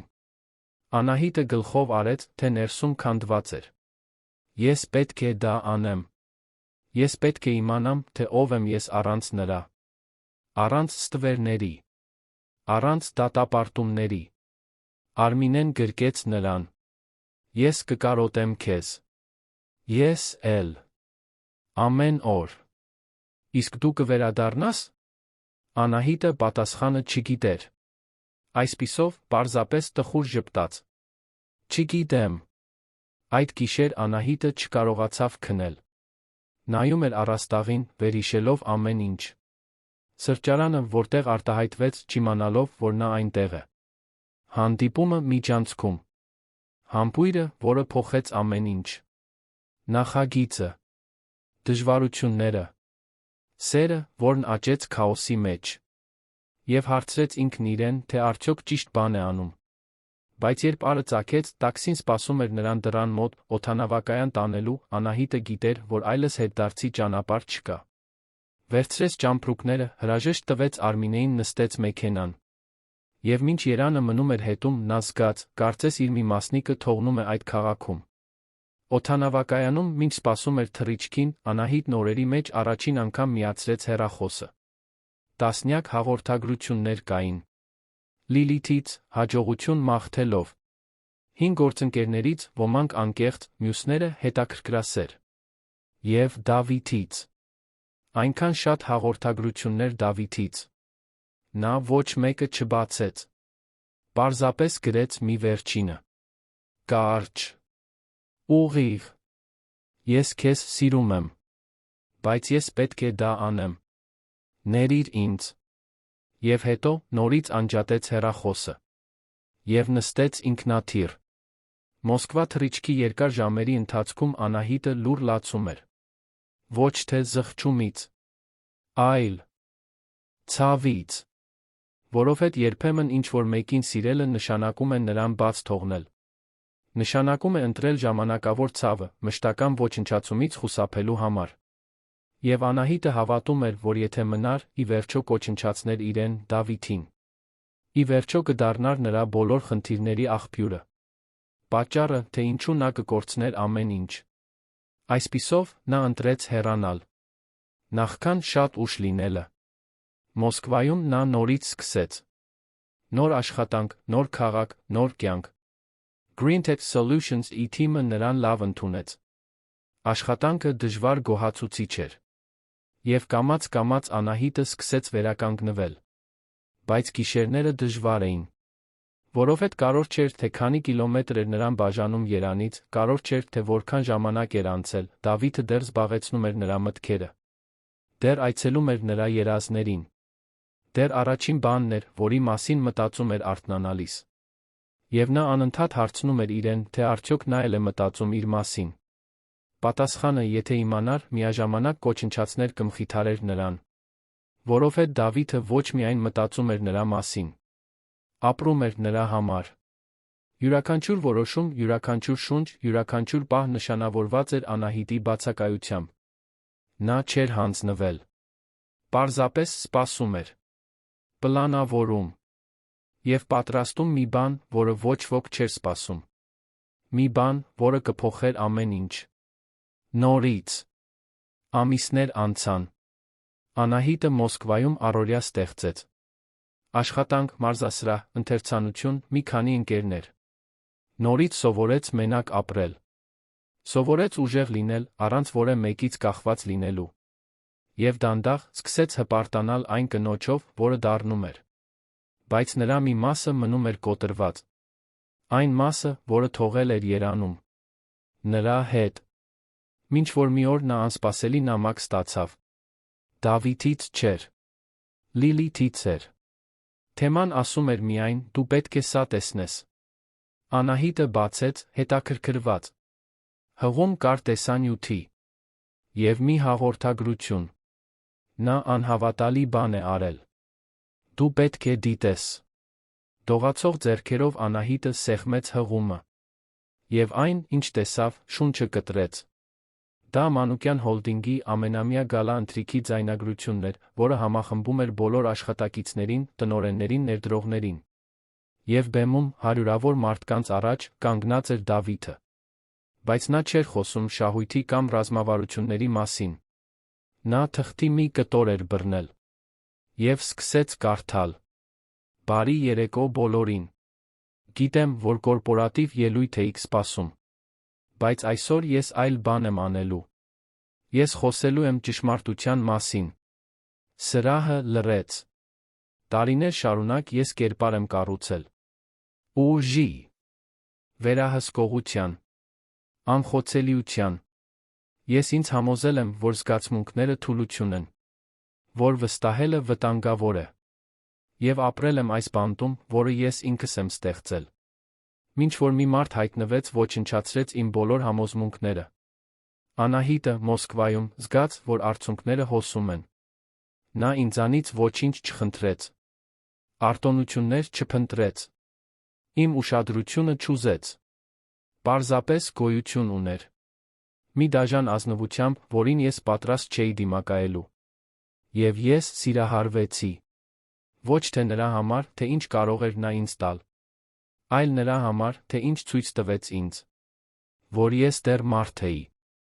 Որ դեռ կարող էի զգալ։ Նա դադար տվեց, նայեց հանդիսատեսին։ Ձեզանից շատերը դատապարտեցին։ Հարցականի տակ դրեցին։ Կասկածեցին։ Եվ ես ձեզ չեմ մեղադրում։ Որովհետև արտաքին տեսքը խաբուսիկ է։ Բայց ես այսօր այստեղ եմ ասելու ճշմարտությունը։ Անահիտ Գրիգորյանը պաշտոնի բարձրացում չի ստացել ֆավորիտիզմի պատճառով։ Նա պաշտոնի բարձրացում է ստացել, որովհետև արժանի էր։ Որովհետև արդյունքներ է ապահովել։ Որովհետև փոխակերպել է այս նախագիծը։ Եվ այո, ես սկզբում փորձել եմ արգելափակել դա։ Վախից։ Վախկոտությունից։ Որովհետև չգիտեի ինչպես վարվել նրա հետ, ինչ զգում էի։ Արցունքները հոսում էին Անահիտի դեմքով, մինչ նա դիտում էր։ Բայց նա ինձ խիզախություն սովորեցրեց։ Սովորեցրեց, որ սիրելը վերահսկել չէ։ Վստահել է։ Աջակցել է։ Թույլ տալ մարդուն փայլել, նույնիսկ եթե դա նշանակում է նրան կորցնել։ Դավիթը ծալեց թուղթը։ Անահիտը հեռացավ, որովհետև զգաց, որ պետք է ապացուցի իր արժեքը իմ ստվերներից հեռու։ Եվ ես թույլ տվեցի նրան գնալ։ Որովհետև չափազանց շատ էի սիրում նրան կապելու համար։ Բայց եթե կա մի հնարավորություն, նվազագույնը, որ նա դեռ հավատում է նրան, ինչ մենք ունեինք, ես ուզում եմ, որ նա իմանա։ Ես այստեղ եմ։ Սպասում եմ։ Ոչ թե վերականգնելու այն, ինչ եղել է, այլ սկսելու ինչ-որ նոր բան։ Իրական բան։ Առանց դիմակների։ Առանց վախերի։ Նա ուղիղ նայեց տեսախցիկին։ Անահիտ, եթե դու սա տեսնում ես, իմացիր, որ օր չկա, որ ես քո մասին չմտածեմ։ Պահ չկա, որ ես քո կարոտը չզգամ։ Եվ եթե դու ուզում ես վերադառնալ, մի վերադարձիր ընկերություն, պաշտոն, կարգավիճակ։ Վերադարձիր ինձ մոտ։ Եվ մենք միասին կկառուցենք մի բան, որը միայն մերը կլինի։ Տեսանյութն ավարտվեց հանդիսատեսի լռությամբ։ Եվ հետո, ծափահարություններ։ Ոչ թե քաղաքավարի։ Անկեղծ։ Անահիտն անջատեց համակարգիչը, ձեռքերը դողում էին։ Նայեց իր բնակարանի պատուհանից Մոսկվային, դրսում տարածվող քաղաքին։ Եվ կայացրեց իր կյանքի ամենադժվար որոշումը։ Վերցրեց հեռախոսը։ Եվ գնեց հետադարձ տոմս դեպի Երան։ Որովհետև որոշ պատմություններ չեն ավարտվում հեռանալով։ Ավարտվում են վերադարձով։ Նորից փորձելու խիզախությամբ։ Վստահությամբ, որ չնայած ամեն ինչին, սերն արժե։ Եվ Անահիտը պատրաստ էր վերադառնալ։ Ոչ թե նրա համար, այլ նրանց համար։ Այն ամենի համար, ինչ դեռ կարող էին լինել։ Եթե նա դեռ սպասում էր։ Մոսկվայից Երան թռիչքը տեց ընդամենը 3 ժամ։ Բայց Անահիտի համար դրանք 3 հավերժություն թվացին։ Յուրաքանչյուր րոպեն լցված էր կասկածներով, հույսերով, վախերով, որոնք փոխարինում էին իրար ինչպես բուռն ալիքներ։ Իսկ եթե նա հանձնվել էր։ Իսկ եթե ելույթը պարզապես թուլության պահ էր։ Իսկ եթե նա հասներ պարզեր, որ արդեն շատ ուշ է։ Բայց խորքում, վախից ավելի ուժեղ, վստահություն կար։ Վստահություն, որ պետք է փորձել։ Որ չէր կարող ապրել իր կյանքի մնացած մասը, հարցնելով իրեն, թե ինչ կլիներ, եթե խիզախություն ունենար։ Երբ ինքնաթիռը վայրէջք կատարեց Զվարթնոց օդանավակայանում, արդեն գիշեր էր։ Անահիտը վերցրեց միայն ձեռքի ճամպրուկը, գրեթե ամեն ինչ թողել էր Մոսկվայում, հետո կվերցներ, եթե կարիք լիներ։ Անցավ անձնագրային հսկողությունը, դուրս եկավ տերմինալից, շնչեց Երանի օդը։ Այդ աղտոտված, քաոսային, բայց ինչ-որ կերպ տուն թվացող օդը։ Նա տաքսի նստեց, տվեց հասցեն։ Ոչ թե Արմինեի բնակարանի, ոչ թե իր հին տան, այլ Մանուկյան հոլդինգի շենքի։ Որովհետև գիտեր, որ նույնիսկ շաբաթ գիշեր լինելով, Դավիթն այնտեղ կլիներ։ Նա միշտ այնտեղ էր։ Աշխատելիս, մտածելիս, միայնակ աշխարհի գագաթին։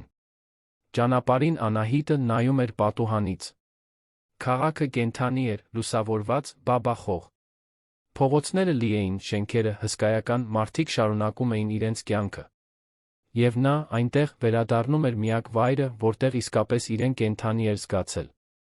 Երբ տաքսին կանգնեց 22 հարկանի հայելապատ շենքի դիմաց, Անահիտը վճարեց, շնորհակալություն հայտնեց, իջավ։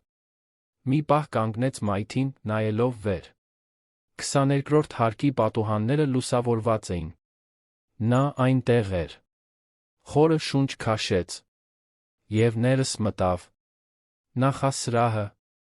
դատարկ էր, միայն գիշերային անվտանգության աշխատակիցն էր ընդունարանում։ Նա անմիջապես ճանաչեց նրան։ Տիկին Գրիգորյան։ Կարծում էի, գնացել եք։ Վերադարձա։ Կարող եմ բարձրանալ։ Անվտանգության աշխատակիցը տատանվեց, բայց հետո գլխով արեց։ Իհարկե։ Պարոն Մանուկյանը վերում է։ Անահիտը շնորհակալություն հայտնեց, ուղիղ գնաց դեպի վերելակ։ Սեղմեց 22-րդ հարկի կոճակը, բարձրացավ։ Մենակ։ Սիրտը այնքան ուժեղ էր բաբախում, որ կարծես արձագանքում էր հայելապատ պատերին։ Երբ դռները բացվեցին, նա տեսավ երկար, լուռ միջանցքը, ճիշտ ինչպես առաջին անգամ։ Եվ վերջում, անփայլ ապակուց երկփեղկ դուռը։ Դանդաղ քայլեց, յուրաքանչյուր քայլն արձագանքում էր։ Կանգնեց դռան դիմաց։ Եվ այս անգամ չթակեց։ Պարզապես բացեց։ Դավիթը մեջքով կանգնած էր պատուհանի դիմաց, նայելով ներքի քաղաքին։ Հագին սպիտակ վերնաշապիկ էր, առանց փողկապի, թքերը ծալված մինչ արմունկները։ Ձեռքերը գրպաններում։ Հոգնած կեցվածքով։ Եվ առաջին անգամ Անահիտը նրան տեսավ այնպիսին, ինչպիսին նա իրականում էր։ Ոչ թե անհնարին գլխավոր տնօրենը, այլ պարզապես մի մարդ։ Միայնակ, կորած, սպասող։ Նա փակեց դուռը իր հետից։ Ձայնը թեթեր, բայց նա լսեց։ Դանդաղ շրջվեց։ Եվ երբ նրանց աչքերը հանդիպեցին, աշխարհը կանգ առավ։ Անահիտ, շնջաց նա, կարծես չհավատալով իր տեսածին։ Նա մի քայլ առաջ արեց։ Բար։ Դավիթը մնաց անշարժ, կարծես վախենում էր, որ ցանկացած շարժում կստիպի նրան անհետանալ։ Դու վերադարձար։ Ես տեսա տեսանյութը։ Տեսա, թե ինչ ասացիր։ Նա կուլ տվեց։ Իսկ դու հավատում ես։ Անահիտը զգաց, որ արցունքները հոսում են։ Ես միշտ հավատացել եմ։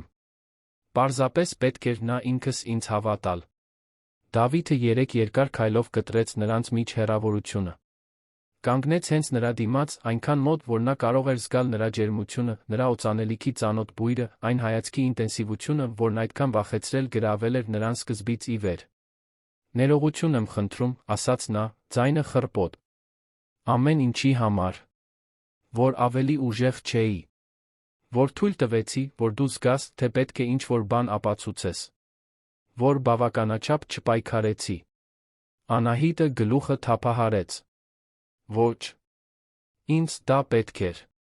Պետք էր իմանալ, որ կարող եմ մենակ ոտքի կանգնել։ Որ ես կախված չեմ քեզանից կամ որե մեկից արժեք ունենալու համար։ Եվ հիմա գիտեմ։ Ապա ինչու վերադարձար։ Որովհետև մենակ ոտքի կանգնել սովորելը չի նշանակում, որ ես ուզում եմ հավերժ մենակ մնալ։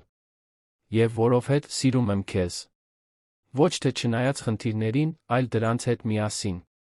Ոչ թե որովհետև դու կատարյալ ես, այլ որովհետև մենք միասին անկատար ենք։ Եվ դա իրական է։ Դավիթը երկու ձեռքով բռնեց նրա դեմքը, բութ մատերով մաքրելով արցունքները։ Ես քեզ այնքան եմ սիրում, որ ցավում է։ Այնքան, որ ամիսներ շարունակ չէի կարողանում շնչել։ Այնքան, որ ամեն օր առանց քեզ կիսատ ապրելու պես էր։ Ապա եկ այլս կիսատ չապրենք, շշնջաց Անահիտը։ Եվ նրանք համբուրվեցին։ Ոչ թե առաջին անգամվա հուսահատ հրատապությամբ, այլ այն խորը վստահությամբ, որը գիտի, որ դա հավերժ է։ Մի համբույր, որը բուժում էր վերքերը, լուծում վախերը, կնքում խոստումները։ Երբ բաժանվեցին, Դավիթը ճակատը հենեց նրա ճակատին։ Հիմա ինչ ենք անում։ Նորից ենք սկսում։ Բայց ճիշտ ձով։ Առանց թաքնվելու։ Առանց վախի։ Միասին։ Նա ժպտաց։ Ամիսների մեջ առաջին անգամ անկեղծ ժպիտ։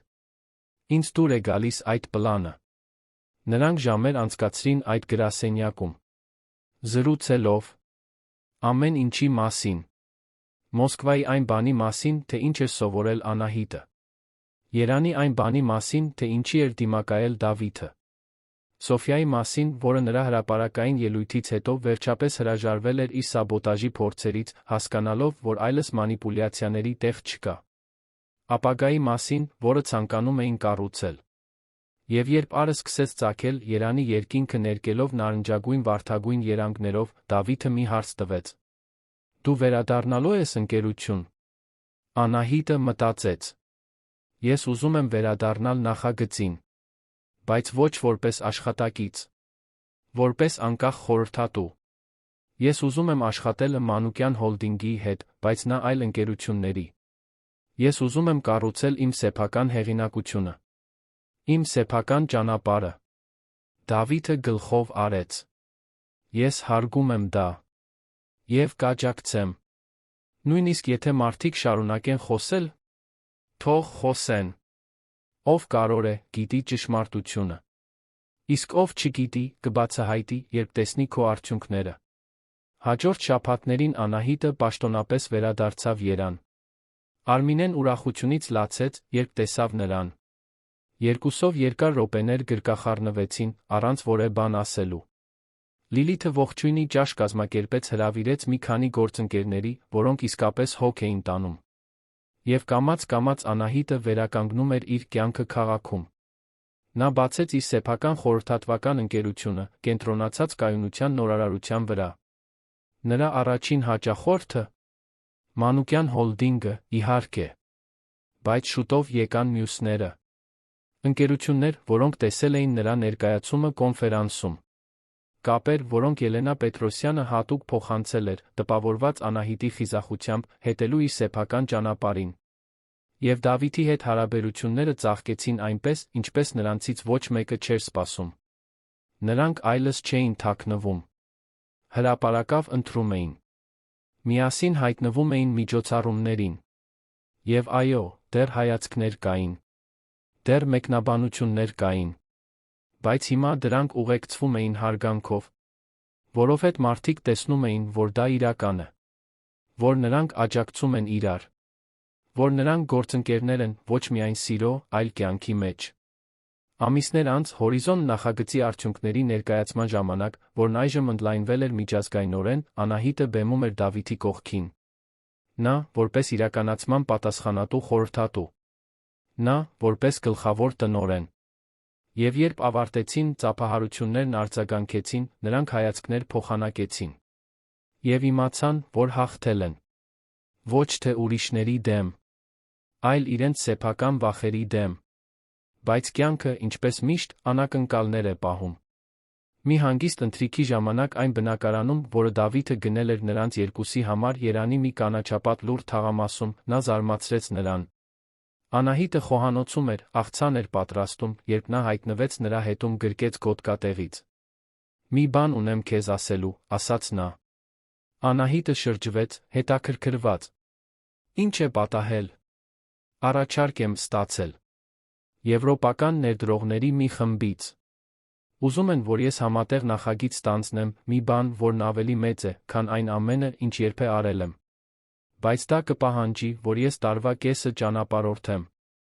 Եվրոպա, Ասիա, Հյուսիսային Ամերիկա։ Անահիտը զգաց, որ սիրտը սեղմվում է։ Իսկ դու ուզում ես ընդունել։ Դավիթը տատանվեց։ Պրոֆեսիոնալ առումով անհավանական կլիներ։ Բայց ոչ առանց քեզ։ Նա նայեց նրան։ Ինչ ես ասում։ Ասում եմ, որ եթե դու ինձ հետ գաս, ես կընդունեմ։ Եթե դու մնաս, ես կմերժեմ։ Այդքան պարզ։ Անահիտը զգաց, որ աչքերը այրվում են։ Դա պարզ չէ։ Դու չես կարող քո կարիերան իմ ձեռքերում դնել։ Ես իմ կարիերան չեմ դնում։ Ես իմ կյանքն եմ դնում։ Եվ իմ կյանքն առանց քեզ իմաստ չունի։ Անահիտը խորը շունչ քաշեց։ Ապա եկ։ Միասին գնանք։ Բայց մի պայմանով։ Որ իմ խորհրդատվական ընկերությունը շարունակի գործել։ Որ ես լինեմ ոչ թե պարզապես քո ուղեկիցը, այլ անկախ մասնագետ, որն աշխատում է քո կողքին։ Որպես գործընկեր։ Հավասար։ Դավիթը ժպտաց։ Այլ կերպ չէի էլ ընդունի։ Եվ այդպես որոշեցին։ Հաջորդ ամիսներին նրանք ամեն ինչ պլանավորեցին։ Անահիտը կառուցեց իր խորհրդատվական ընկերությունը հեռակա աշխատելու համար, փոքր թիմ վարձեց Երանում միջազգային գործընկերություններ հաստատեց։ Դավիթը կարգավորեց իր ժամանակացույցը, ապահովեց, որ նրանք կունենան մշտական բազա որտեղ, որ դա պարզապես ճամպրուկային կյանք չի լինի։ Եվ 1 տարի անց այն առաջին անգամից, երբ Անահիտն անցավ միջանցքով համբուրեց անհնարին տղամարդուն, նրանք Փարիզում էին։ Ապրում էին Սեն գետի տեսարանով բնակարանում։ Աշխատում էին նախագծերի վրա, որոնք փոխում էին արդյունաբերությունները։ Ապրում էին մի կյանքով, որը երբեք չէին պատկերացրել։ Բայց ամենակարևորը այն չէր, թե որտեղ էին, այլ թե ում հետ էին։ Փարիզյան ձմռան մի ցուրտ գիշեր, նստած գետի ափին գտնվող մի փոքրիկ սրճարանում, Դավիթը բռնեց Անահիտի ձեռքը սեղանի վրա։ Նայեց նրան այն խորը հայացքով, որը դեռ ստիպում էր նրան դողալ։ Դու գիտես, որ ես երբեք չեմ հավատացել ճակատագրին, չէ՞։ Անահիտը ժպտաց։ Գիտեմ։ Դու միշտ ասում էիր, որ մենք ինքներս ենք կերտում մեր բախտը։ Հա։ Բայց հետո դու հայտնվեցիր։ Եվ խառնեցիր իմ բոլոր տեսությունները։ Նա ծիծաղեց։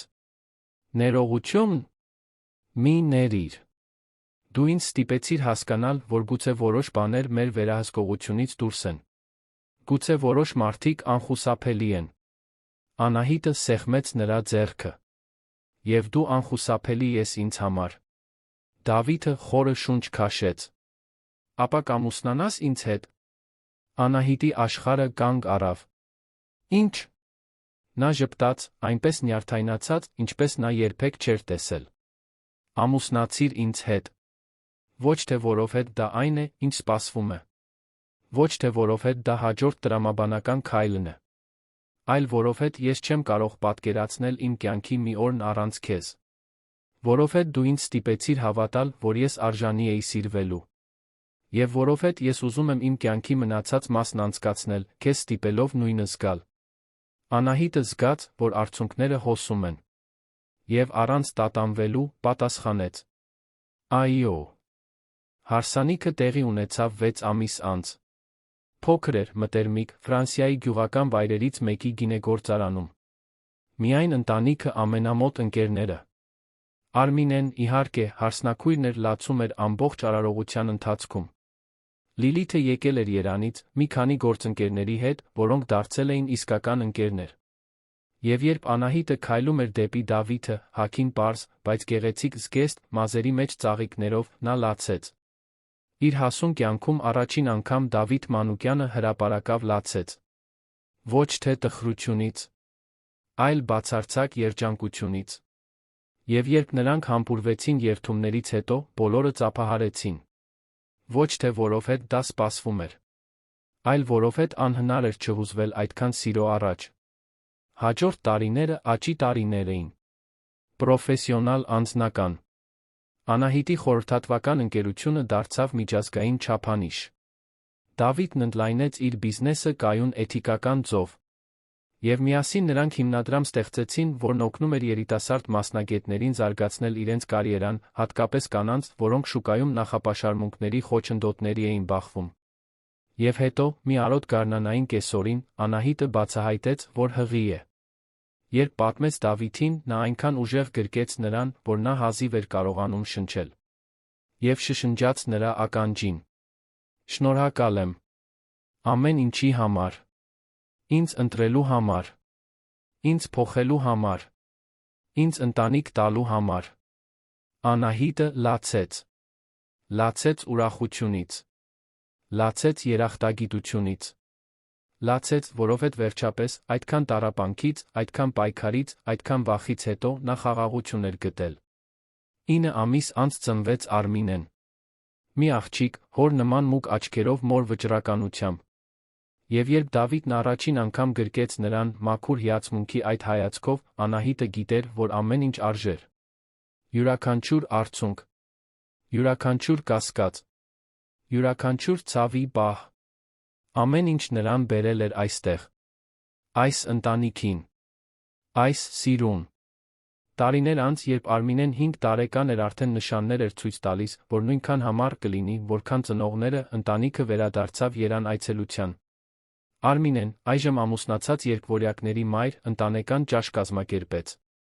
Եվ մինչ երեխաները խաղում էին այգում, Անահիտն ու Դավիթը նստեցին պատշգամբում, դիտելով այն քաղաքը, որը նրանց միավորել էր։ Զղջում ես որե բանի համար, հարցրեց Դավիթը։ Անահիտը մտածեց։ Միջանցքում համբույրի համար։ Արտահոսած տեսանյութի համար։ Մոսկվա գնալու համար։ Ամեն ինչի։ Նա գլուխը թափահարեց։ Ոչ մի վայրկյան։ Որովհետև ամեն ինչ ինձ բերեց այստեղ։ Եվ այստեղ հենց այն վայրն է, որտեղ ես ուզում եմ լինել։ Դավիթը քաշեց նրան իրեն մոտ։ Համբուրեց նրա գլխի գագաթը։ Ես քեզ սիրում եմ։ Ես էլ եմ քեզ սիրում։ Միշտ կսիրեմ։ Եվ մինչ արը մայր էր մտնում Երանի վրա, երկինքը ներկելով անհնարին գույներով, Անահիտը մտածեց այն երիտասարդ աղջկա մասին, որը մի օր անցել էր այդ միջանցքով։ Վախեցած, կորած, վիրավորված, և լուրջ շնորհակալություն հայտնեց։ Որովհետև այդ երիտասարդ աղջիկը խիզախություն ուներ։ Խիզախություն համբուրելու անհնարինին։ Խիզախություն դիմակայելու դատապարտումներին։ Խիզախություն հեռանալու, երբ պետք էր։ Եվ ամենակարևորը խիզախություն վերադառնալու, երբ սերը կանչեց։ Որովհետև ի վերջո, խնդիրը սխալներից խուսափելը չէ։ Խնդիրը ապրելու խիզախություն ունենալն է։ Զգալու, ռիսկի դիմելու և հավատալու, որ սերը, երբ իրական է, արժե յուրաքանչյուր սպի։ Եվ այդ սերն արժեր։ Արժեր յուրաքանչյուր արցունք, յուրաքանչյուր մարդ, յուրաքանչյուր պահ։ Եվ կշարունակեր արժենալ։ Հավերժ։ Որովհետև որոշ պատմություններ չեն ավարտվում։ Պարզապես փոխակերպվում են։ Հիշողությունների, դասերի, սիրո, որը հաղթահարում է ժամանակը։ Եվ Դավիթի ու Անահիտի պատմությունը հենց դա էր։ Սիրո պատմություն։ Իրական։ Անկատար։ Բայց բացարձակապես իրական։ Եվ այսպես, այն կինը, ով համբուրեց անհնարինին, բացահայտեց, որ անհնարինը պարզապես մեկ այլ բառ էր այն բանի համար, ինչը մենք դեռ խիզախություն չունեինք փորձելու։ Եվ երբ փորձում ենք, երբ իսկապես թույլ ենք տալիս մեզ զգալ, սիրել, պայքարել, բացահայտում ենք, որ սիրո մեջ անհնարին ոչինչ չկա։ Միայն հավերժական։ Սիրելի ունկնդիրներ, հուսով ենք, որ Դավիթի Անահիտի պատմությունը խորապես հուզեց ձեր սրտերը։ Եթե դուք հուզվեցիք սիրո խիզախության նոր սկիզբների այս ճանապարհորդությունից, դրեք ձեր լայքը, բաժանորդագրվեք ալիքին մեկնաբանություններում պատմեք, թե ինչն է ձեզ ամենաշատը տպավորել այս պատմության մեջ։ Ամեն օր մենք ներկայացնում ենք այսպիսի ինտենսիվ պատմություններ, որոնք բացահայտում են մարդկային հոգու ամենախորը կողմերը, ստիպում մեզ հավատալ, որ իսկական սերը, որքան էլ անհնարին թվա, միշտ գտնում է իր ճանապարհը։ Սպասում ենք ձեզ հաջորդ թողարկմանը, մեկ պատմությամբ, որը կհուզի ձեր զգացմունքները։